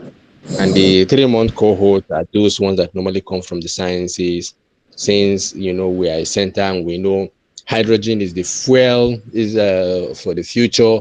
So in that line, we have been part of developing policy on hydrogen in Nigeria, which we have the second draft, which possibly will be going to the presidency in no distant time. So we try to groom our interns in that line so that they won't be left behind in hydrogen. So we have experts within, and we have those that come from outside. In fact, it will interest you to know, as part of mentorship, that some of us within the center have been invited to be able to mentor some students in the university. As a result of that mentorship, we have students that were able to work on, hydrogen electrolyzer, and they were able to develop hydrogen electrolyzer, which is going, in fact, they have already filed for patent.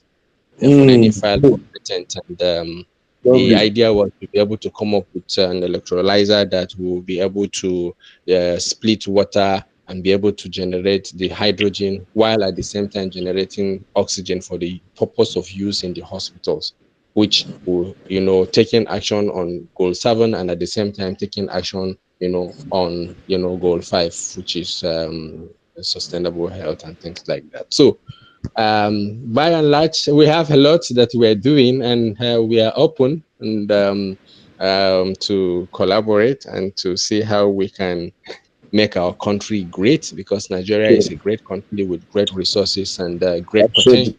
potential, great minds, which we strongly believe, with little opportunity given to our youth, given to our engineers. I'm pretty much sure we can place the flag of Nigeria in the space, in the moon. So it's just a matter of time and opportunity given to our youth and our young men that are gathered here. And we're open to that, and we're open to guiding them as much as possible. Thank you so very much, Prof, for this My opportunity. pleasure, sir. Thank Thank you. you. I will get your contact from Patrick. Thank you, sir. Thank you, Dr. Yes, thank you Shitamagasi. so very Thank you. much, Prof. I Thank you. really I see a appreciate you. lot of, let me recognize all my students. They are waving. Oh, Some of okay. them Yeah. are. So let me recognize our Yes. students too. Okay. Oh, that's great. Some of That's my great. students, I've seen them. Mm. Okay, sir. Prof, before you, there are also some pioneer landmark university students that is in this Wow. yes, that is in Our this class. pathfinders. Yes, our pathfinders. We are pathfinders. So we have. I just want to quickly do a quick recognition of some of our Go ahead, sir. pathfinders. So we have Go ahead. Go GD ahead. engineer GD Ugumiwa is a pathfinder. He studied mechanical Great. engineering from Great. at the University of at Landmark University. Finished with the first class degree, one of the best. Wow. Yeah, that is Engineer GD, and I also have some of my colleagues as well that are in this meeting. I have Mrs. Uwosu Blessing, and she's My an pleasure. energy expert as well, right? And I also have Mr. Marvin. I have Mrs. Susan Okwara. Wow. A lot of people So that our are SIM okay. card is working. Yes. You have not dropped our SIM card core value. so we have a lot of persons that are here. I have Dr. Gift, he was here before, I think. Okay, he's still here. So we have a lot of people who has coming for this section. I would like to say Prof, this section has been very, very insightful. I've gained so much Thank you, knowledge, sir. mine personally. But before we start taking questions, Prof, you said you wanted to also do a kind of recognition. I don't know. No. I said, as you are talking, I can see them, most of them at undergraduate, postgraduate, and even at other level, professional level. Oh, okay. Just generally, I don't want to mention name. Oh, I want to appreciate all of them, okay. and then I want to also thank or recognize the landmark group. I think this is what keep us going. Yes, sir. When you see your products doing well, you're happy. That's one thing with academic. We may not have all the money that we need in the world, but the fact that we see our products doing well, we are made. So I want to thank all of you for this opportunity, because if you are not there, then there is no us. Yes, sir. Thank you very much, Prof. Thank you so much for this, for honoring this invitation. But before we start, yes, we can now start penning down our questions for those who want to ask questions. And this is the Q&A section. As more people join and that I know of, I think we have one person from Japan here. She's actually in the teaching profession from Japan. And yes, so let's pen down our questions and let's start asking our questions. We have Matthew, Mr. Matthew Ogbonotan. Sorry if I'm pronouncing your name wrongly, Mr. Matthew. Ask your Yes, question. this Mr. Matthew Matthew. Ogbon, sir.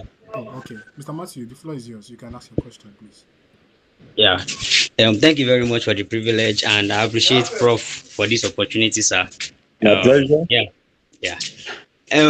First of all, I got something from the SDG 7, which is the affordable and clean energy. So my question goes to that aspect, and basically, I noticed that in rural Nigerian communities, they rely on inefficient and polluting energy sources like all these firewood, kerosene, and all. So, and agricultural residues like all these cassava peels, rice hulks, and rice hulks, and animal manure are often discarded as well. So, my question basically is that how can we target financial incentives like all these microloans or subsidies like subsidies to reduce all this high upfront cost of our energy technology for low income communities? Do you get my question? Yes, yes, I do. I do. So can I go Hello, sir. straight? Yes, yes, I can. I can hear you. Oh, yeah. Okay, so do you get the question, sir? Yes, you are Yes. talking of how do we attract funds, especially for the low Yeah, income community, to make communities. use of Yes, those yes. wastes. Exactly, sir. Exactly, sir. Very good. Yeah, Just like I will just answer you straight. For example, look at what Energy Commission is doing to some of these things they have highlighted. You know, for most of the time, when you say you have products or you have carried out a research and you want to take it further, first thing is that you must have done it to some extent. You know, most of the time it is all about research and development. But the challenge yes, with most of us is that we are at the level of research, and then we want funding for development. You get it now? So if yes, I sir. thought they will still want to fund us, it will be the fund to perfect that research level. We have talked of renewable energy from solar, from wind, from steam, from hydro, even from biomass now. And I remember while Exactly. in Mass University, most of our rice hulls were used Yes. by to generate power and also to fire for our parboilers instead of using the Okay. electrical one and all of that. So what I'm saying in essence is for you to be able to attract, that's why I mentioned the issue of the SDG that you are driving. Once Yes. you want to write a proposal to attract grant like that, you must be able to situate it in a particular, with respect to a particular SDG. And so when they see that, then they will be able to go ahead and help you. I think what Patrick may need also to do is to bring somebody on board that will talk to us on what is called this research grant winning proposal. There is a way to go about requesting for funds. There's a way to go about asking for grant for that kind of a thing. It's not about sentiment that okay, we have this, we have that. So they will ask you, what have you done? What stage are you? It is when you are able to show them the evidence that you are serious, because some people have done it like that before, and then they have, when they have sponsors, eventually they will not use that money for what they are supposed to use it for. So there are grant giving body, that development partners that can help. So what you need to do, one is to first of all be sure of what you want to do, push it to a particular stage, and specify the kind of fund you are looking for. Is it to perfect your research, or you have done it to some extent and you want to take it out? Remember, I talked about creativity, invention, and innovation the other time. At what level are you? They will also want to know that. So there are funds available, but you must know what you want and then where those granting bodies are. I think was I able Yeah, to thank you, sir. treat it a little? Then we Yes, can yes, take exactly, it sir. further. You can take it further. You have our contact and all of that. Patrick has all of that. You can share them with you because we are public individual. All right. No problem, sir. Thank you very much, sir. You're welcome. Thank you so much, sir. Thank you, Mr. Marty, for the question. And Prof, just a follow-up question. Before now, I already said that I was going to ask you some personal questions, sir. So I wrote some questions that I would like to ask you, sir. But just a follow-up question to what Mr. Marty has asked, right? Prof, a lot of young people, right, they do admire the academic part, but they often feel like discouraged because of the financial aspect, right? And so there's this common saying. I don't know if you know about this saying that academics are rich in knowledge but poor in pockets, right? So, so I just You want are to ask. hitting. You are hitting me hard. No, no, Prof, sir. So I just No, want to no, no, be no. Go as ahead. No, yes. that is These are general. these are general opinions or perceptions towards the academicians, right? So from your experience, I would like to ask, what are some practical ways that one can build financial stability or create values while pursuing a career in academia? Because a lot of persons or young people who are actually here, if you ask them, they love the profession, they want to become an academician, right? But they just feel discouraged because they feel like there's no money in it. Because I was I asking, agree with you. yes, I was also talking to I some of my team said, members. go ahead. Yes, I was talking to some of my team members here in Japan as well. And if you ask them, like, what is the next thing after your master's program? Do you want to be further into PhD? They're like, no. And I think it's general, right? It's not just in the African community, but Exactly, exactly. it's worldwide. So I don't know You, if you can you are very correct, Patrick. yes, sir. Let me just start. Let me start by using myself as an example. What people are saying about us in academic. I have a son, my boy, passed through landmark, and he has a first class. I've been on him to come to academics. When you have a C finish situation, he has seen all the accolade, acronym, FNSC, and all of that, even PSC, primary school certificates, all of that we put together. And he has seen where I am, even financially. So it will be like, no, me, I just want to go to business. Now, the question that you asked, what way out of it? One of the way out of it is what I've just told you, Acaprenuer. You're not just doing academic alone. You consider the business aspect of it. When we say Acaprenuer, we are saying academic business. You are doing academic the way it's supposed to be done. Most people, even our students nowadays, they will say education is scam. Education is a scam. Even though when something happens, we know that education is not a scam. So the way out of it is just because of when you can you hear me? Yes, we can. I can. Oh, great, Yes, sir. great. Take for instance, if you are a lecturer in Nigeria and you are a lecturer in abroad, the truth of the matter is all over the world, academics, people in academia are not paid well. The difference between us in Nigeria and some African countries and outside there is because of the exchange rate, the conversion, that makes people that are abroad seems as if they are even making more money than us. Because when they convert whatever they are earning in dollars, in euro, and all of that, in pounds, back to what you have at home, they have an edge. But even at that, you will still see that their remuneration is still not the best.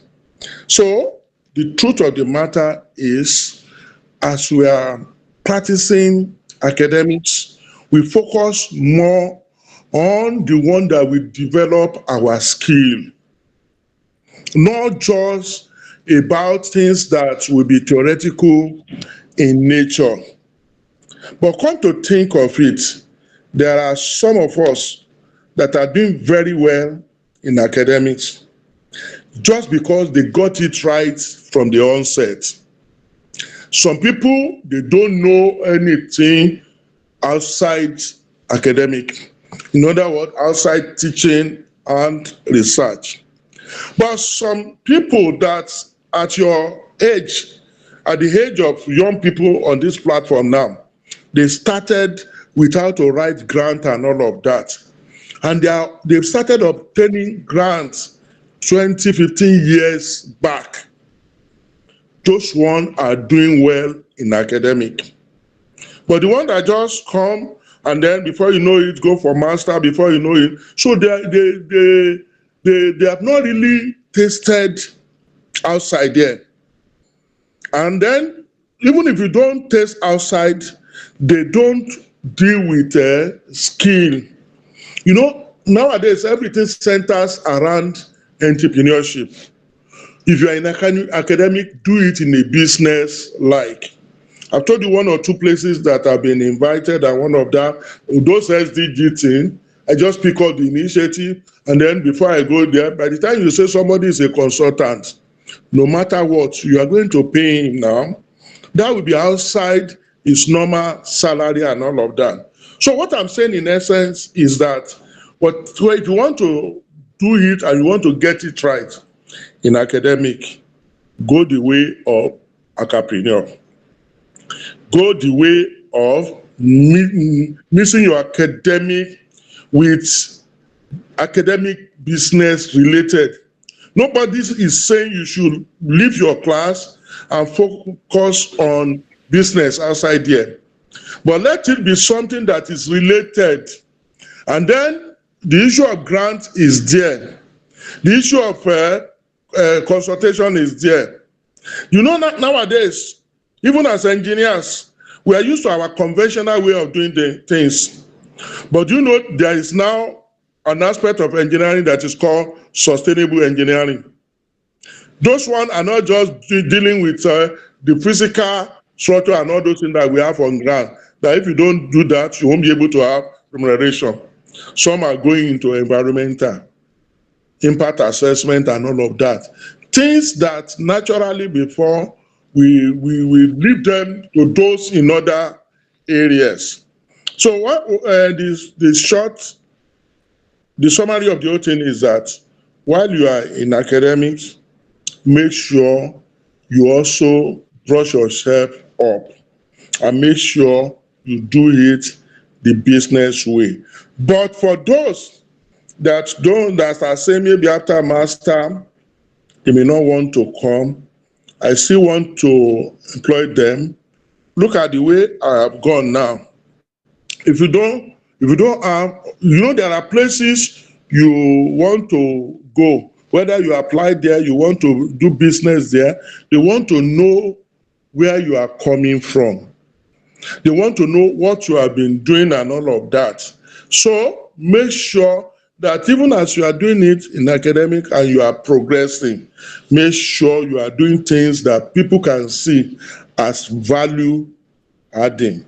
It's all about value adding, and it's also about individuals' entrepreneurship, how you go about whatever you are doing.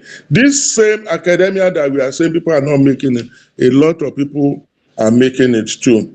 So don't be part of those people that are saying, one, education is a scam, two, they are rich in brain and all of that. But like I told you, I mentioned it 2 or 3 times, even in my presentation, that it's not all about monetary gratification. But in rounding up that answer, let me tell you, academics, we may not be all that rich, but we don't beg. We are sustainable. So what we focus more is our sustainability. If I'm able to sustain myself, sustain my family, not partially marking it, but academics should go beyond sustainability. It should also be a business thing. So you don't see any businessman that when you say this presentation is for 9 o'clock and he has not prepared his slide for you to have seen the flow on this slide, you agree with me that it must have taken more than a week to put all of this together. That's how to go about anything that you are doing in business time. So if you take it serious that you want to be in academic, take it the way of Acaprenuer. Thank you. Thank you so much, Professor. That was a very brilliant answer. I am so satisfied with the answers you've given, sir. Thank you, sir. Yeah, I don't know if anyone has any other question, but I have like two more questions, but I'll just make it one, right? And Go ahead. yes, Prof. To start with, right? When you did the promotional video for us, I felt intimidated, sir. Do you know why? Because of the awards at the background. I was asking myself, how did you climb those ladders, right? So, but this is a question for, yes, you still have them, yes, sir. No, I'm in my office. Okay. As a matter of fact, what you saw was like half of it. What you saw was like half. You can see, Wow. so that our audience can see. Wow, this is loaded, sir. This is amazing, sir. So my children will say, award. I've been award with the chop. Wow. Because my question is actually in line with that. That I saw that and I was inspired. I was motivated. I was asking myself like, yes, the journey is still ahead of me, right? So so Bob, this one question that most people would like to know, and most people would like to know is for me, I would ask like, can you take us back to your first research experience? Because a lot of persons who are here are researchers and they probably are aspiring to maybe do their first publication. So I would like you to like take us back to your first research experience. What was it like, and how did it feel like receiving your first major award? Like looking back now, right? How do you stay motivated to keep achieving even more? I don't know if you get the question. I got it. I got you. And the last one, Prof, sir, so that I don't ask too many questions, because I said it's going to be so many personal questions. Go ahead. So as Prof, aside academic books, right? When we hear the word or we hear people who are called professor, especially in Nigeria, one of the things that crosses our mind is efiko, right? And they feel like efiko means people are very, very intelligent. So, right? And but some persons might not be that kind of intelligent. Does it take intelligence for you to be a professor?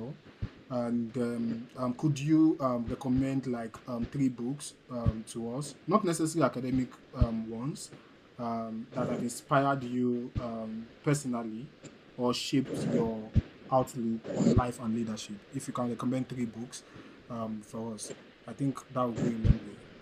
Thank you, sir. I don't know if you get it. All right. Thank you, sir. Are we good? Yes, sir. I'm good, sir. Yeah. The two of them they are similar. They look alike. So I will probably answer them together. The issue of award and what have you. Rome wasn't built in a day. So the first thing you must first identify is know what you want. It was Bishop Oyedepo that will always tell us, if you don't know where you are going, every other place will look like it. In other words, if you are not focused, if you are not intentional, there are too many things that will be calling for your attention. And then don't doubt the days of your youth, because you can't compare the energy of a youth to that of an elder. So, right from undergraduate, some of us have started things that tends to research. By the time when you read my brief profile, you mentioned that I was on Dean's honors list. That means right from undergraduate, we started focusing on what some of us will be. And you know, such kind of people, right from that time, they'll be calling them professor. There are some people right from 100 level. The way they'll be going around, you just say this one will end up being a professor. So some of us already know that we are likely to end up in academics. And then what aided mine was even the fact that I now first of all, went to a research and development institute, an R&D. That's Federal Institute of Industrial Research at Oshodi. Unlike university, where you have to be involved with teaching and maybe some committee membership and all of that, we focus majorly on research in a research institute.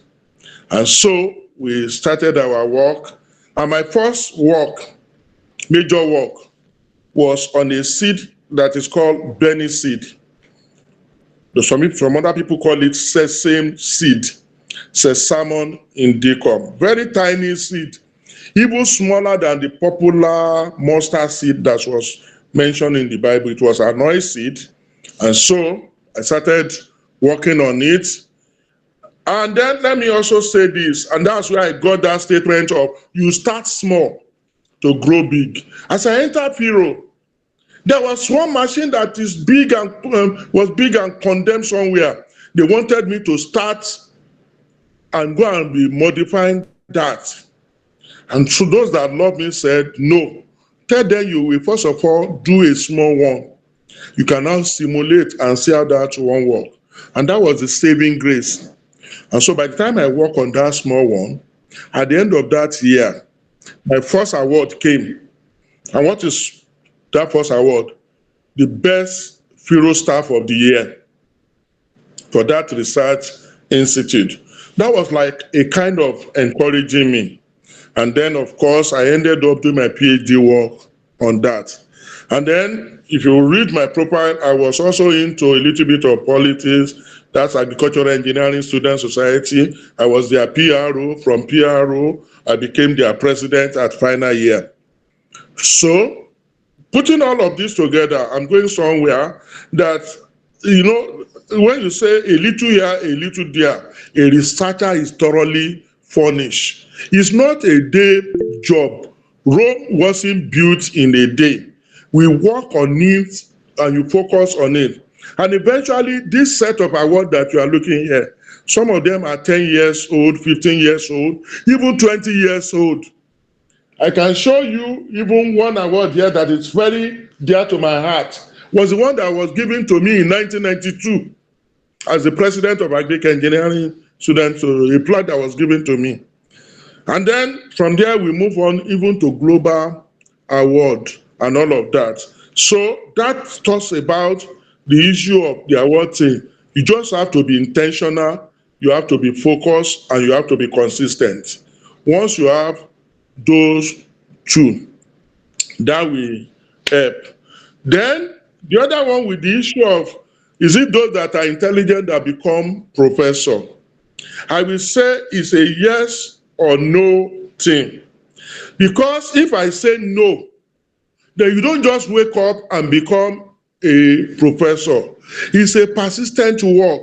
Because people will be evaluating you. You can't walk without crawling. And I used to tell somebody that, people that, if you see somebody that walk without crawling, that leg is likely to crumble. Because it doesn't go through the process. It's likely that thing will crack. So for you to become a professor, you will have been an assistant lecturer, lecturer 2, lecturer 1, then you become a senior lecturer. You are doing that, by that time you will have become an acting HOD, not even the full head of department, and then you become a reader, associate prof. Why do they call them a reader? Because all the ones you have been doing are more of taking mic.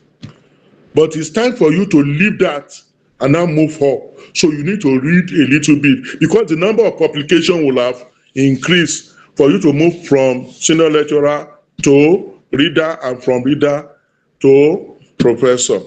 But in all, you don't have to be an exceptional person to become a professor. In fact, what does a professor, what makes one to become a professor at the end of the day is similar to what makes you to become a PhD holder. Because a PhD holder is, you try to streamline when you start your PhD. The thing will be widening. You see one resource or material, you take it, another you take it, and you have a lot of information. And I told people it is not the day you defend your PhD that you become a doctor. It is the day that you know when to reject resource material coming to you. That is, look at my hand. Instead of widening this way, once you have that transition, then it becomes narrow. So ability to narrow on a particular area of works is what make you become an authority and a PhD holder at the end of the day. The same thing, and that's why at the professorship level, they don't just give you a blank professor. They will not say in a particular area. So a professor will know a little bit about everything, but now an expert in one particular thing. So it's not everything that you ask us that we know, but we try as much, like you are asking for books that we are reading and all of that. Take, for example, there is a book that was written by a bishop himself. I think he's the bishop of Paul Adeniyi. He said, all that you need to have your need met. Start from book. All we need to have our need met. And of course, the series on our purpose in life, we have a lot of series like that. And also in this day and time, there are a lot of books, online books, that we can procure and buy. One book that is I really like is The University of the Hand. The Bible says, go to the hand, go and learn. Somebody now wrote that book and they titled it University of the Hand. And then they now talk about different layers, different levels of things. So there are lots of books that one can read, especially on leadership. There are examples, maybe at the spiritual level, at the military level, depending on the area that you want to focus on. Like I've been saying, over there in Japan, is it academics? Who are our mentors?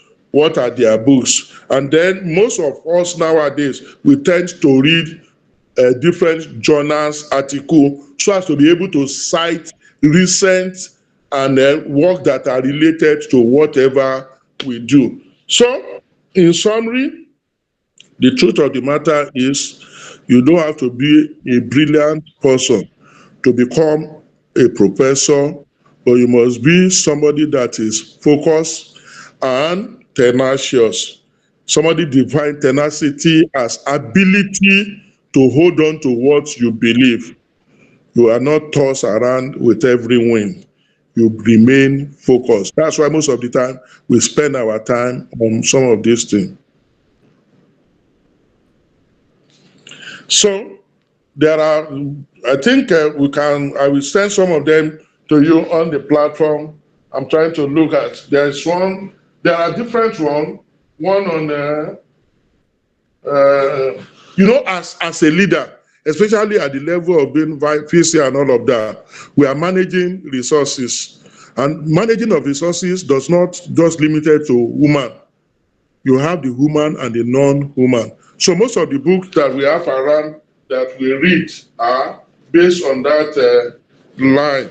Then we have essential public. For example, you are a vice chancellor in the area of finance also, so that your boss or your director of finance will not just play you around. You may need to read books in that regard. So that's my submission. For now, I may not just be able to mention a particular one, but we have a lot of series that we have from Bishop David Oyedepo. That's my own mentor. And then at a later time, I also read some of Paul Adeniyi's work on leadership. Thank you, sir. Thank you. Thank you so much, sir. Thank you very much, sir. I also read some of, there's somebody that also I read his work most. That is Peter Okebukola, a former NUC chief executive. because when you are in academia, you need to know a lot of the work that Peter Okebukola has done. So what you just need is type their names and the series of their book, and they will crop up. Thank you. Thank you so much, sir. Yeah, I think our questions have been answered. Is there anyone who want to ask a question? If you want to ask a question, please. Okay. Makibe, please, you can speak. Prof, sir. I supervised this candidate many years ago. Oh, awesome. Many years Mark, ago. nice having you on this platform. Wow. I'm fine, sir. Thank you, Mr. Patrick, for organizing this. This is such an impactful one. And Prof, I really appreciate you, sir. It's been over 10 years, and I mean, it's just like yesterday. Like hearing you speak, hearing you lecture. It's just it's really amazing. Yeah. And regarding SDG, it's something that I've been reading about. And I mean, it's a global thing. Even I'm based in Dubai, and it's something that like in every, and recently I just moved to the not really in the academic line, because I started working in the university, which is Middlesex University Dubai, but as a non academic staff. And Okay. there's quite a number of things I've been looking at. I also want to do my master's, but I'm someone who is big on leadership. And the question is, how do I know SDG is in a way related to the United Nations. So I don't know if there's a way to be part of this or part of the United Nations in a way. I don't know if you have an idea of how to go about that. Great. The slogan of SDG is leave no one behind. No one behind. Yeah. Yeah. So if you are not going to leave anybody behind, and you now see somebody that want to call me, they will just grab you. Because the truth of the matter is you don't want to leave anybody behind. And like I said, is the baby of the United Nations. So it's not just that they are linked. United Nations backed the Sustainable Development Goals. And whatever you are doing that is related to SDG, when you post it, just hashtag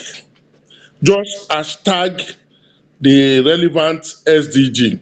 For example, if your work is related to SDG 7, like that of Energy Commission team, and you hashtag it, it automatically take you to the platform where other people that are working on SDG 7 are. Then you can have as many of them as to relate with. As we have in Nigeria, we have United Nations Nigeria. We have even invited some of them to Landmark. We invited some of them to Landmark when we were there. So we can link you with them at that level. And I said even at the presidency, you also have. Then you have organizations that are funding strictly SDG projects. Some are just SDG fund. So once they identify, the only thing is to attract such fund. They want to see that you are really working on that particular SDG. And the truth of the matter is, nobody comes to your door to knock. It is what you populate the social media with, that or those hashtagging that you are doing. Because even for this issue of ranking and all of that, there is a form we normally fill. If you mention something that I am doing this, they will say, evidence one, give us. Is either you have a hard copy that you can scan, or you have soft copy that have been uploaded online. So they will just go to the link. They will just say, give us the link. And they will give the link, like Patrick is organizing this now. Some on my platform are posted that I'll be speaking on Beyond Border session. So if in the nearest future they are now saying something on academic and whatever, they are likely going to link it to me too. Even though it is Beyond Border that organize it. So those are the way you can link up. Even in Dubai there, I know there will be one that one can make use of in that regard. There are some questions that are coming up. So with respect to link, we can link you up, but it's not just about linking you up, it's about what you have on ground. Initial work. You don't just go to them that you want. No, they want to see the evidence that you have something doing that is related. Patrick, I think there are some questions Yes, that are yes, popping up. yes, sir. There are some questions that are popping up right now. So I'm going to be reading a few because of our time, and would ask that you answer some of the questions. I think we have one Okay. question from Ola Tomiwa Grace. She's saying that, sir, from your experience as a vice chancellor, what were some of the biggest leadership challenges you faced, and how Hmm. did you navigate them? I think that's a good question. That's a big one because you can't say you're a vice chancellor and you don't have challenge. Yes. And one of the way to surmount them, I've told you that SDG is a low hanging fruit. One of the challenges, of course, is people. I said the other time, I said the honor of a king is in the multitude of his people, but I didn't say multitude of his people. I say multitude of his good people. So, as a vice chancellor, you will have challenge. Let me cite myself as an example. You may want to do one thing. For example, even this SDG we are talking about, SASAMA. We were at Covenant University convocation, I think 19th or so. And Peter Kebukola was the one that delivered where he challenged all the vice chancellor. And almost a year later, I was doing exercise in the morning when I have the feeling that, this SDG, we have not done anything about it. And I have to summon all my deans and director. I call my PA to summon the deans and director to a meeting. Naturally, you're supposed to give timeline. You're supposed to give a gap of like 2-3 days memo to go ahead and then invite people so that they prepare their mind. But as this thing came out, I sent it out. And then I thought we will spend 30 minutes discussing. But on my foot, trying to say one thing or the other, the inspiration was coming and we ended up spending 8 hours. And you expect the people to leave that place happy with you. Meeting of 30 minutes, it took you like 8 hours. But like a leader, I said you have to be passionate about it and you have to be intentional, focused. So eventually, by the time the thing turned out, so in fact, at the end of the meeting, I have to call on some of them that I respect a lot. I say, I know it's not the best, but this we have to drive. So a leader, the most challenge that a leader can have most of the time is the people that work with him. The people, and in academics, when you talk of the people, you talk of the academic staff, ASU is there. You talk of the non-academic staff, the senior staff. You even have the students to manage. And so as a leader, ability to manage them goes a lot to deliver what is called SDG for quality education. But you can't do that outside of SDG 16. That talks about justice, peace, and strong institution. So another major challenge is that of the sharing the resources. You remember what they told us in economics, the want of a man is limited, but the means of satisfying them, the want is unlimited, but the need to satisfy it is limited. So when you have limited resources, because whoever has the university and all of that, they have trust in you that you are going to administer the resources of that institution well. And so when you have needs, people having need and all of that, you have to administer the resources. How do I reduce the inequality? Talk about SDG 10. See me trying to apply SDG in all of these events or program coming up. So that's why I said the issue of SDG is a low-hanging fruit thing. So the major challenge for me is managing the people. How do I surmount it is to the fact that you need people. It takes two to tango. So whatever it will take you for the people to believe in you. And one good thing for them to believe in you is when they are seeing results. One thing that I became mad with in Landmark was results. As we are getting one result, we don't stay long on it. We are already working. As people are celebrating what we have achieved, we are already on another path. So when people are saying that you are not the type that wait for them, they will respect you for it. So at the end of the day, I was not the number of people that was not part, that were not flowing with me before. The number reduced, and then I have more people that embrace our work. And towards the end, it was a win-win situation. Thank you for that. Thank you so much, for that brilliant answer. I would also ask just one. There's one question that came in as well, so I'll just take that question, and I'm sure that after that we can call the section to an end. Um, Mr. Joshua is asking, Ayobamidele Joshua is asking, sir, my question is that if you have an idea which you know will benefit others, but you don't have the resources to implement it or the way to go about it, what is the best way to go about such idea? That's a good one. It's a big one. You Yes. have an idea that will benefit and you don't have resources. Resources, I believe you are talking of monetary, but you and I know that idea is a major thing. In fact, you have gotten the major one. Oh. Having an idea, a lot of people they are deprived of idea. That you even have that idea, you celebrate it. So now don't limit it with, and I don't have the resources. So I mean, and I know you are talking of funding.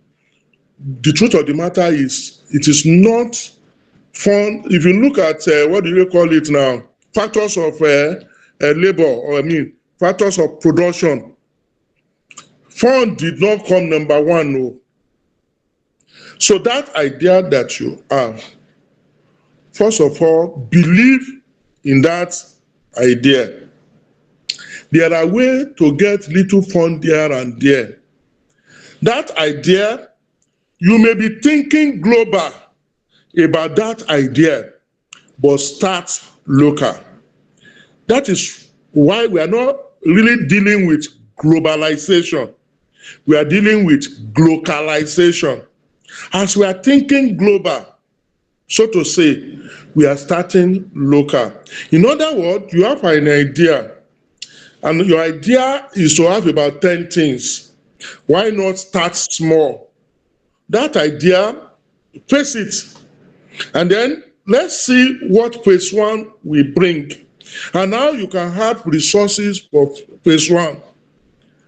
If you go and look at most people that are doing well in business today, they didn't start big. They expand with time. You hear people, I want to expand my business. It's not that they don't have the idea of that big business from onset, but they try to face it, especially with the issue of funding. But if that idea is sellable, is marketable, there are many platforms nowadays. So there are startups. There are places you go, like ECN was saying. There are people that go for cohort and all of that. A lot of them are in various places where you are. When you have an idea, go to places where people will believe in your idea and they will not kill it. There are people that are ready. They are looking for people with idea to sponsor. But you must be sure of the idea you have, refine it, make sure it is sellable, it is marketable, and funding will come at the appropriate time. My own is, don't let money or funds scare you of any idea that you have. Having an idea is the most important thing. Now, to work and convert it and take it to reality is what you will now follow. I think that will help you. There are startup in places. There are, what do you call this? I remember incubation center, where you incubate your idea to maturity. Start small there. Don't just say I have idea and then you enter market. You will bounce back. But there are places, for example, if the issue of incubation center that I mentioned, at the incubation center, they already have steady lights, they have water and all of that. Those are the things you will have been burdening your mind with in the first instance. But since you are now going into that kind of place, then you will see that by and by, you will get to your final bus stop. Thank you. Thank you very much, sir. Thank you for such an answer. I think that question has been attended to. Thank you very, very much, sir. And You're welcome. You're welcome too. yes, sir. So if for any further question, I think Prof would pin his send me his email. I already have his email address. You can send. No, it's even in that PowerPoint. Just copy it and paste it on the platform for them. The landmark video, they want to watch it, the link is there. Oh, okay. So we'll do just that. And but for my email, you can just have Olayanju TMA. It's a compound word. Olayanju TMA is an institutional email at funab.edu.ng. oh, So you can get across it with the organizer. oh, okay. All right, sir. The question just came in now, but I don't know if Prof can answer. No, go ahead. Go ahead. Oh, okay. A question just came in quickly now, but I don't know if you could answer very briefly, sir. It says, what role does mentorship play that is from Udo Felix, in building a successful academic career, and how can people find or become good mentors? How can people, how do people become good mentors? Very briefly, the answer to that question is this: what we're having today. A mentor insights, a mentor inspire, a mentor sensitizes you. Because whether you like it or not, they have passed through that route before. He said, if you see me go faster, or somebody said, if you want to go far, go alone. Because you are going far. That is, you want to go very quickly, you gain speed, but you want it to be sustained, then you go with people. So what a mentor does is, what you need a mentor for is that they have already passed through that route. You may not need to reinvent the wheel. Some of the things that they have encountered, their failure, their challenges, their SWOT, you do SWOT analysis, they will tell you the strength, the weakness, the opportunity that they have seen, even the threats that they face, they will be able to. That's what a mentor does to a mentee.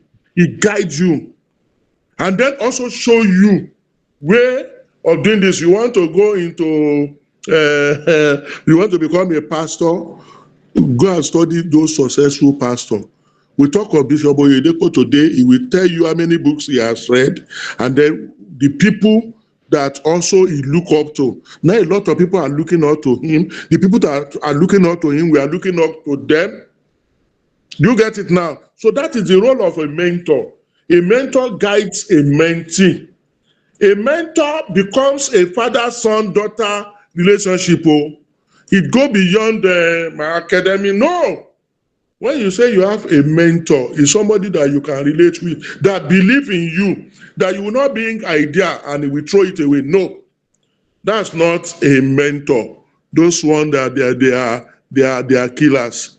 So you also, and then let me say this: mentor don't choose their mentee, and mentee most of the time don't choose their mentor. It is circumstance that determine who choose who. Circumstance most of the time is what chooses mentor or mentee. And so I won't say I want to lord myself over you to be your mentor. You can't force yourself on me to be my mentor. No. And I don't have to force myself on you to be your mentee. But it will be so clear, circumstances will be so clear that this man is going to be my mentor. Because there will be something in him that you want. He may not be everything. He may not even be good in a particular another area. But there is a particular area you want from him and you key into it. Like people talk of impartation. You just go into that. You forget about this other aspect. And so you specify what kind of mentor you are talking about. Spiritual mentor, academic mentor, business mentor.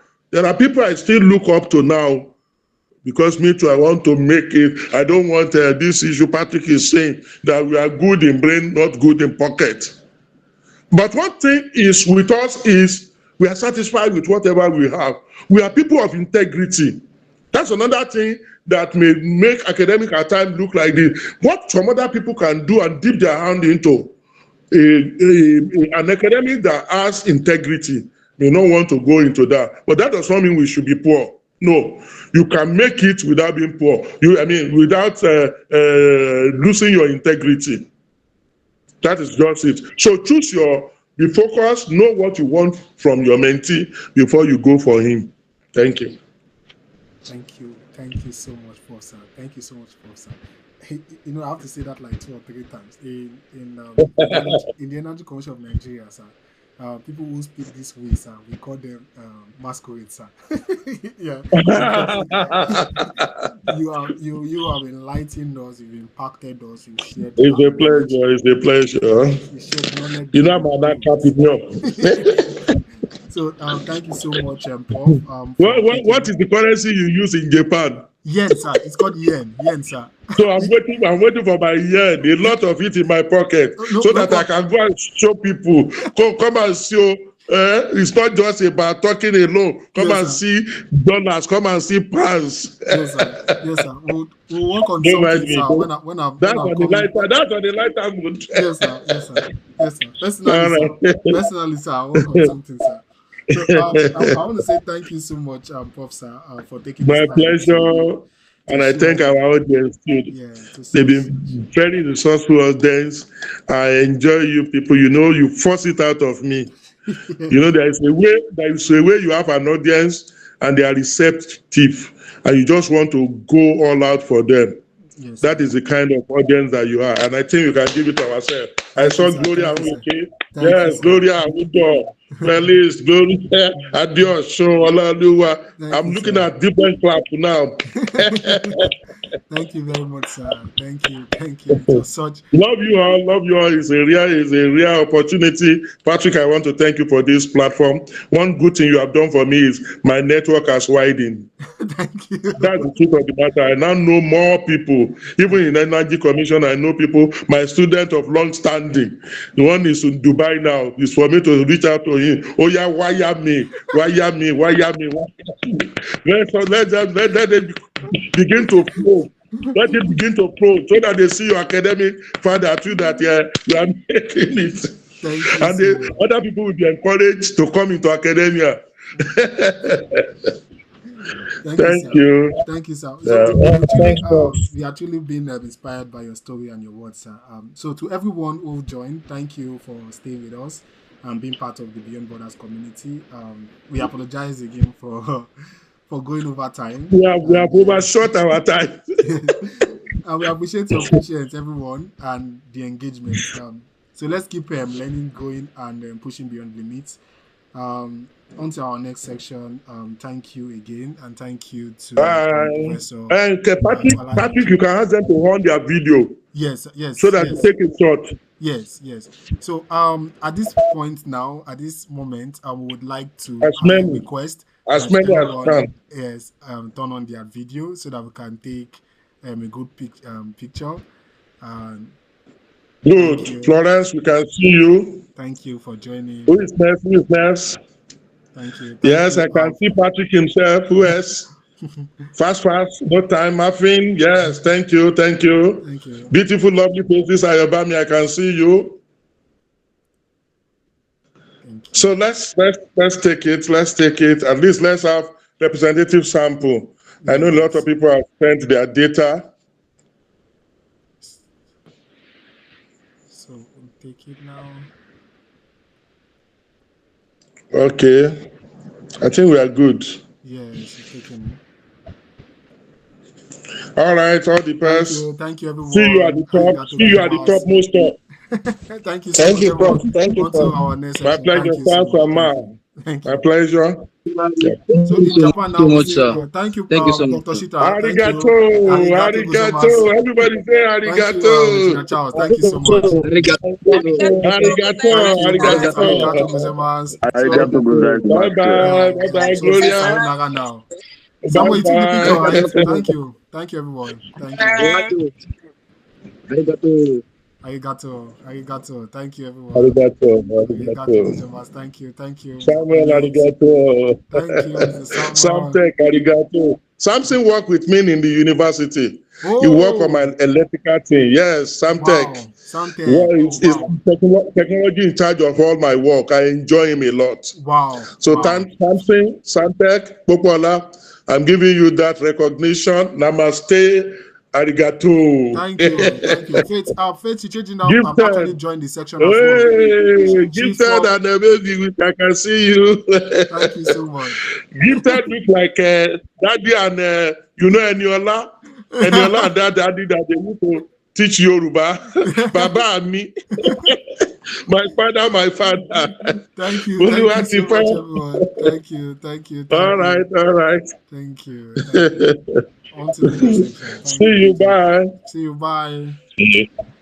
Bye. Jambata. Thank you so much. Bye. Bye, Sayonara. everyone. Sayonara.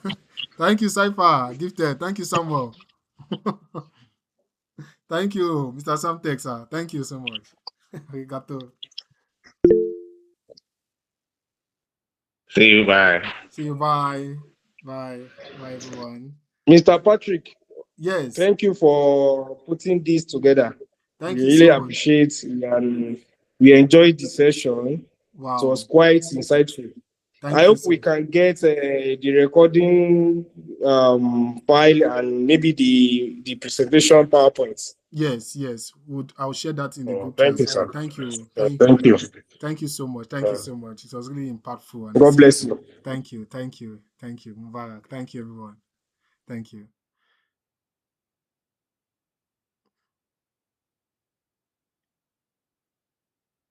Thank you, everyone. Thank you, Gloria San. Thank you, Uchi Easy. Thank you. Bye, Patrick. Bye. Bye. Thank you, Mr. Sampson. Thank you.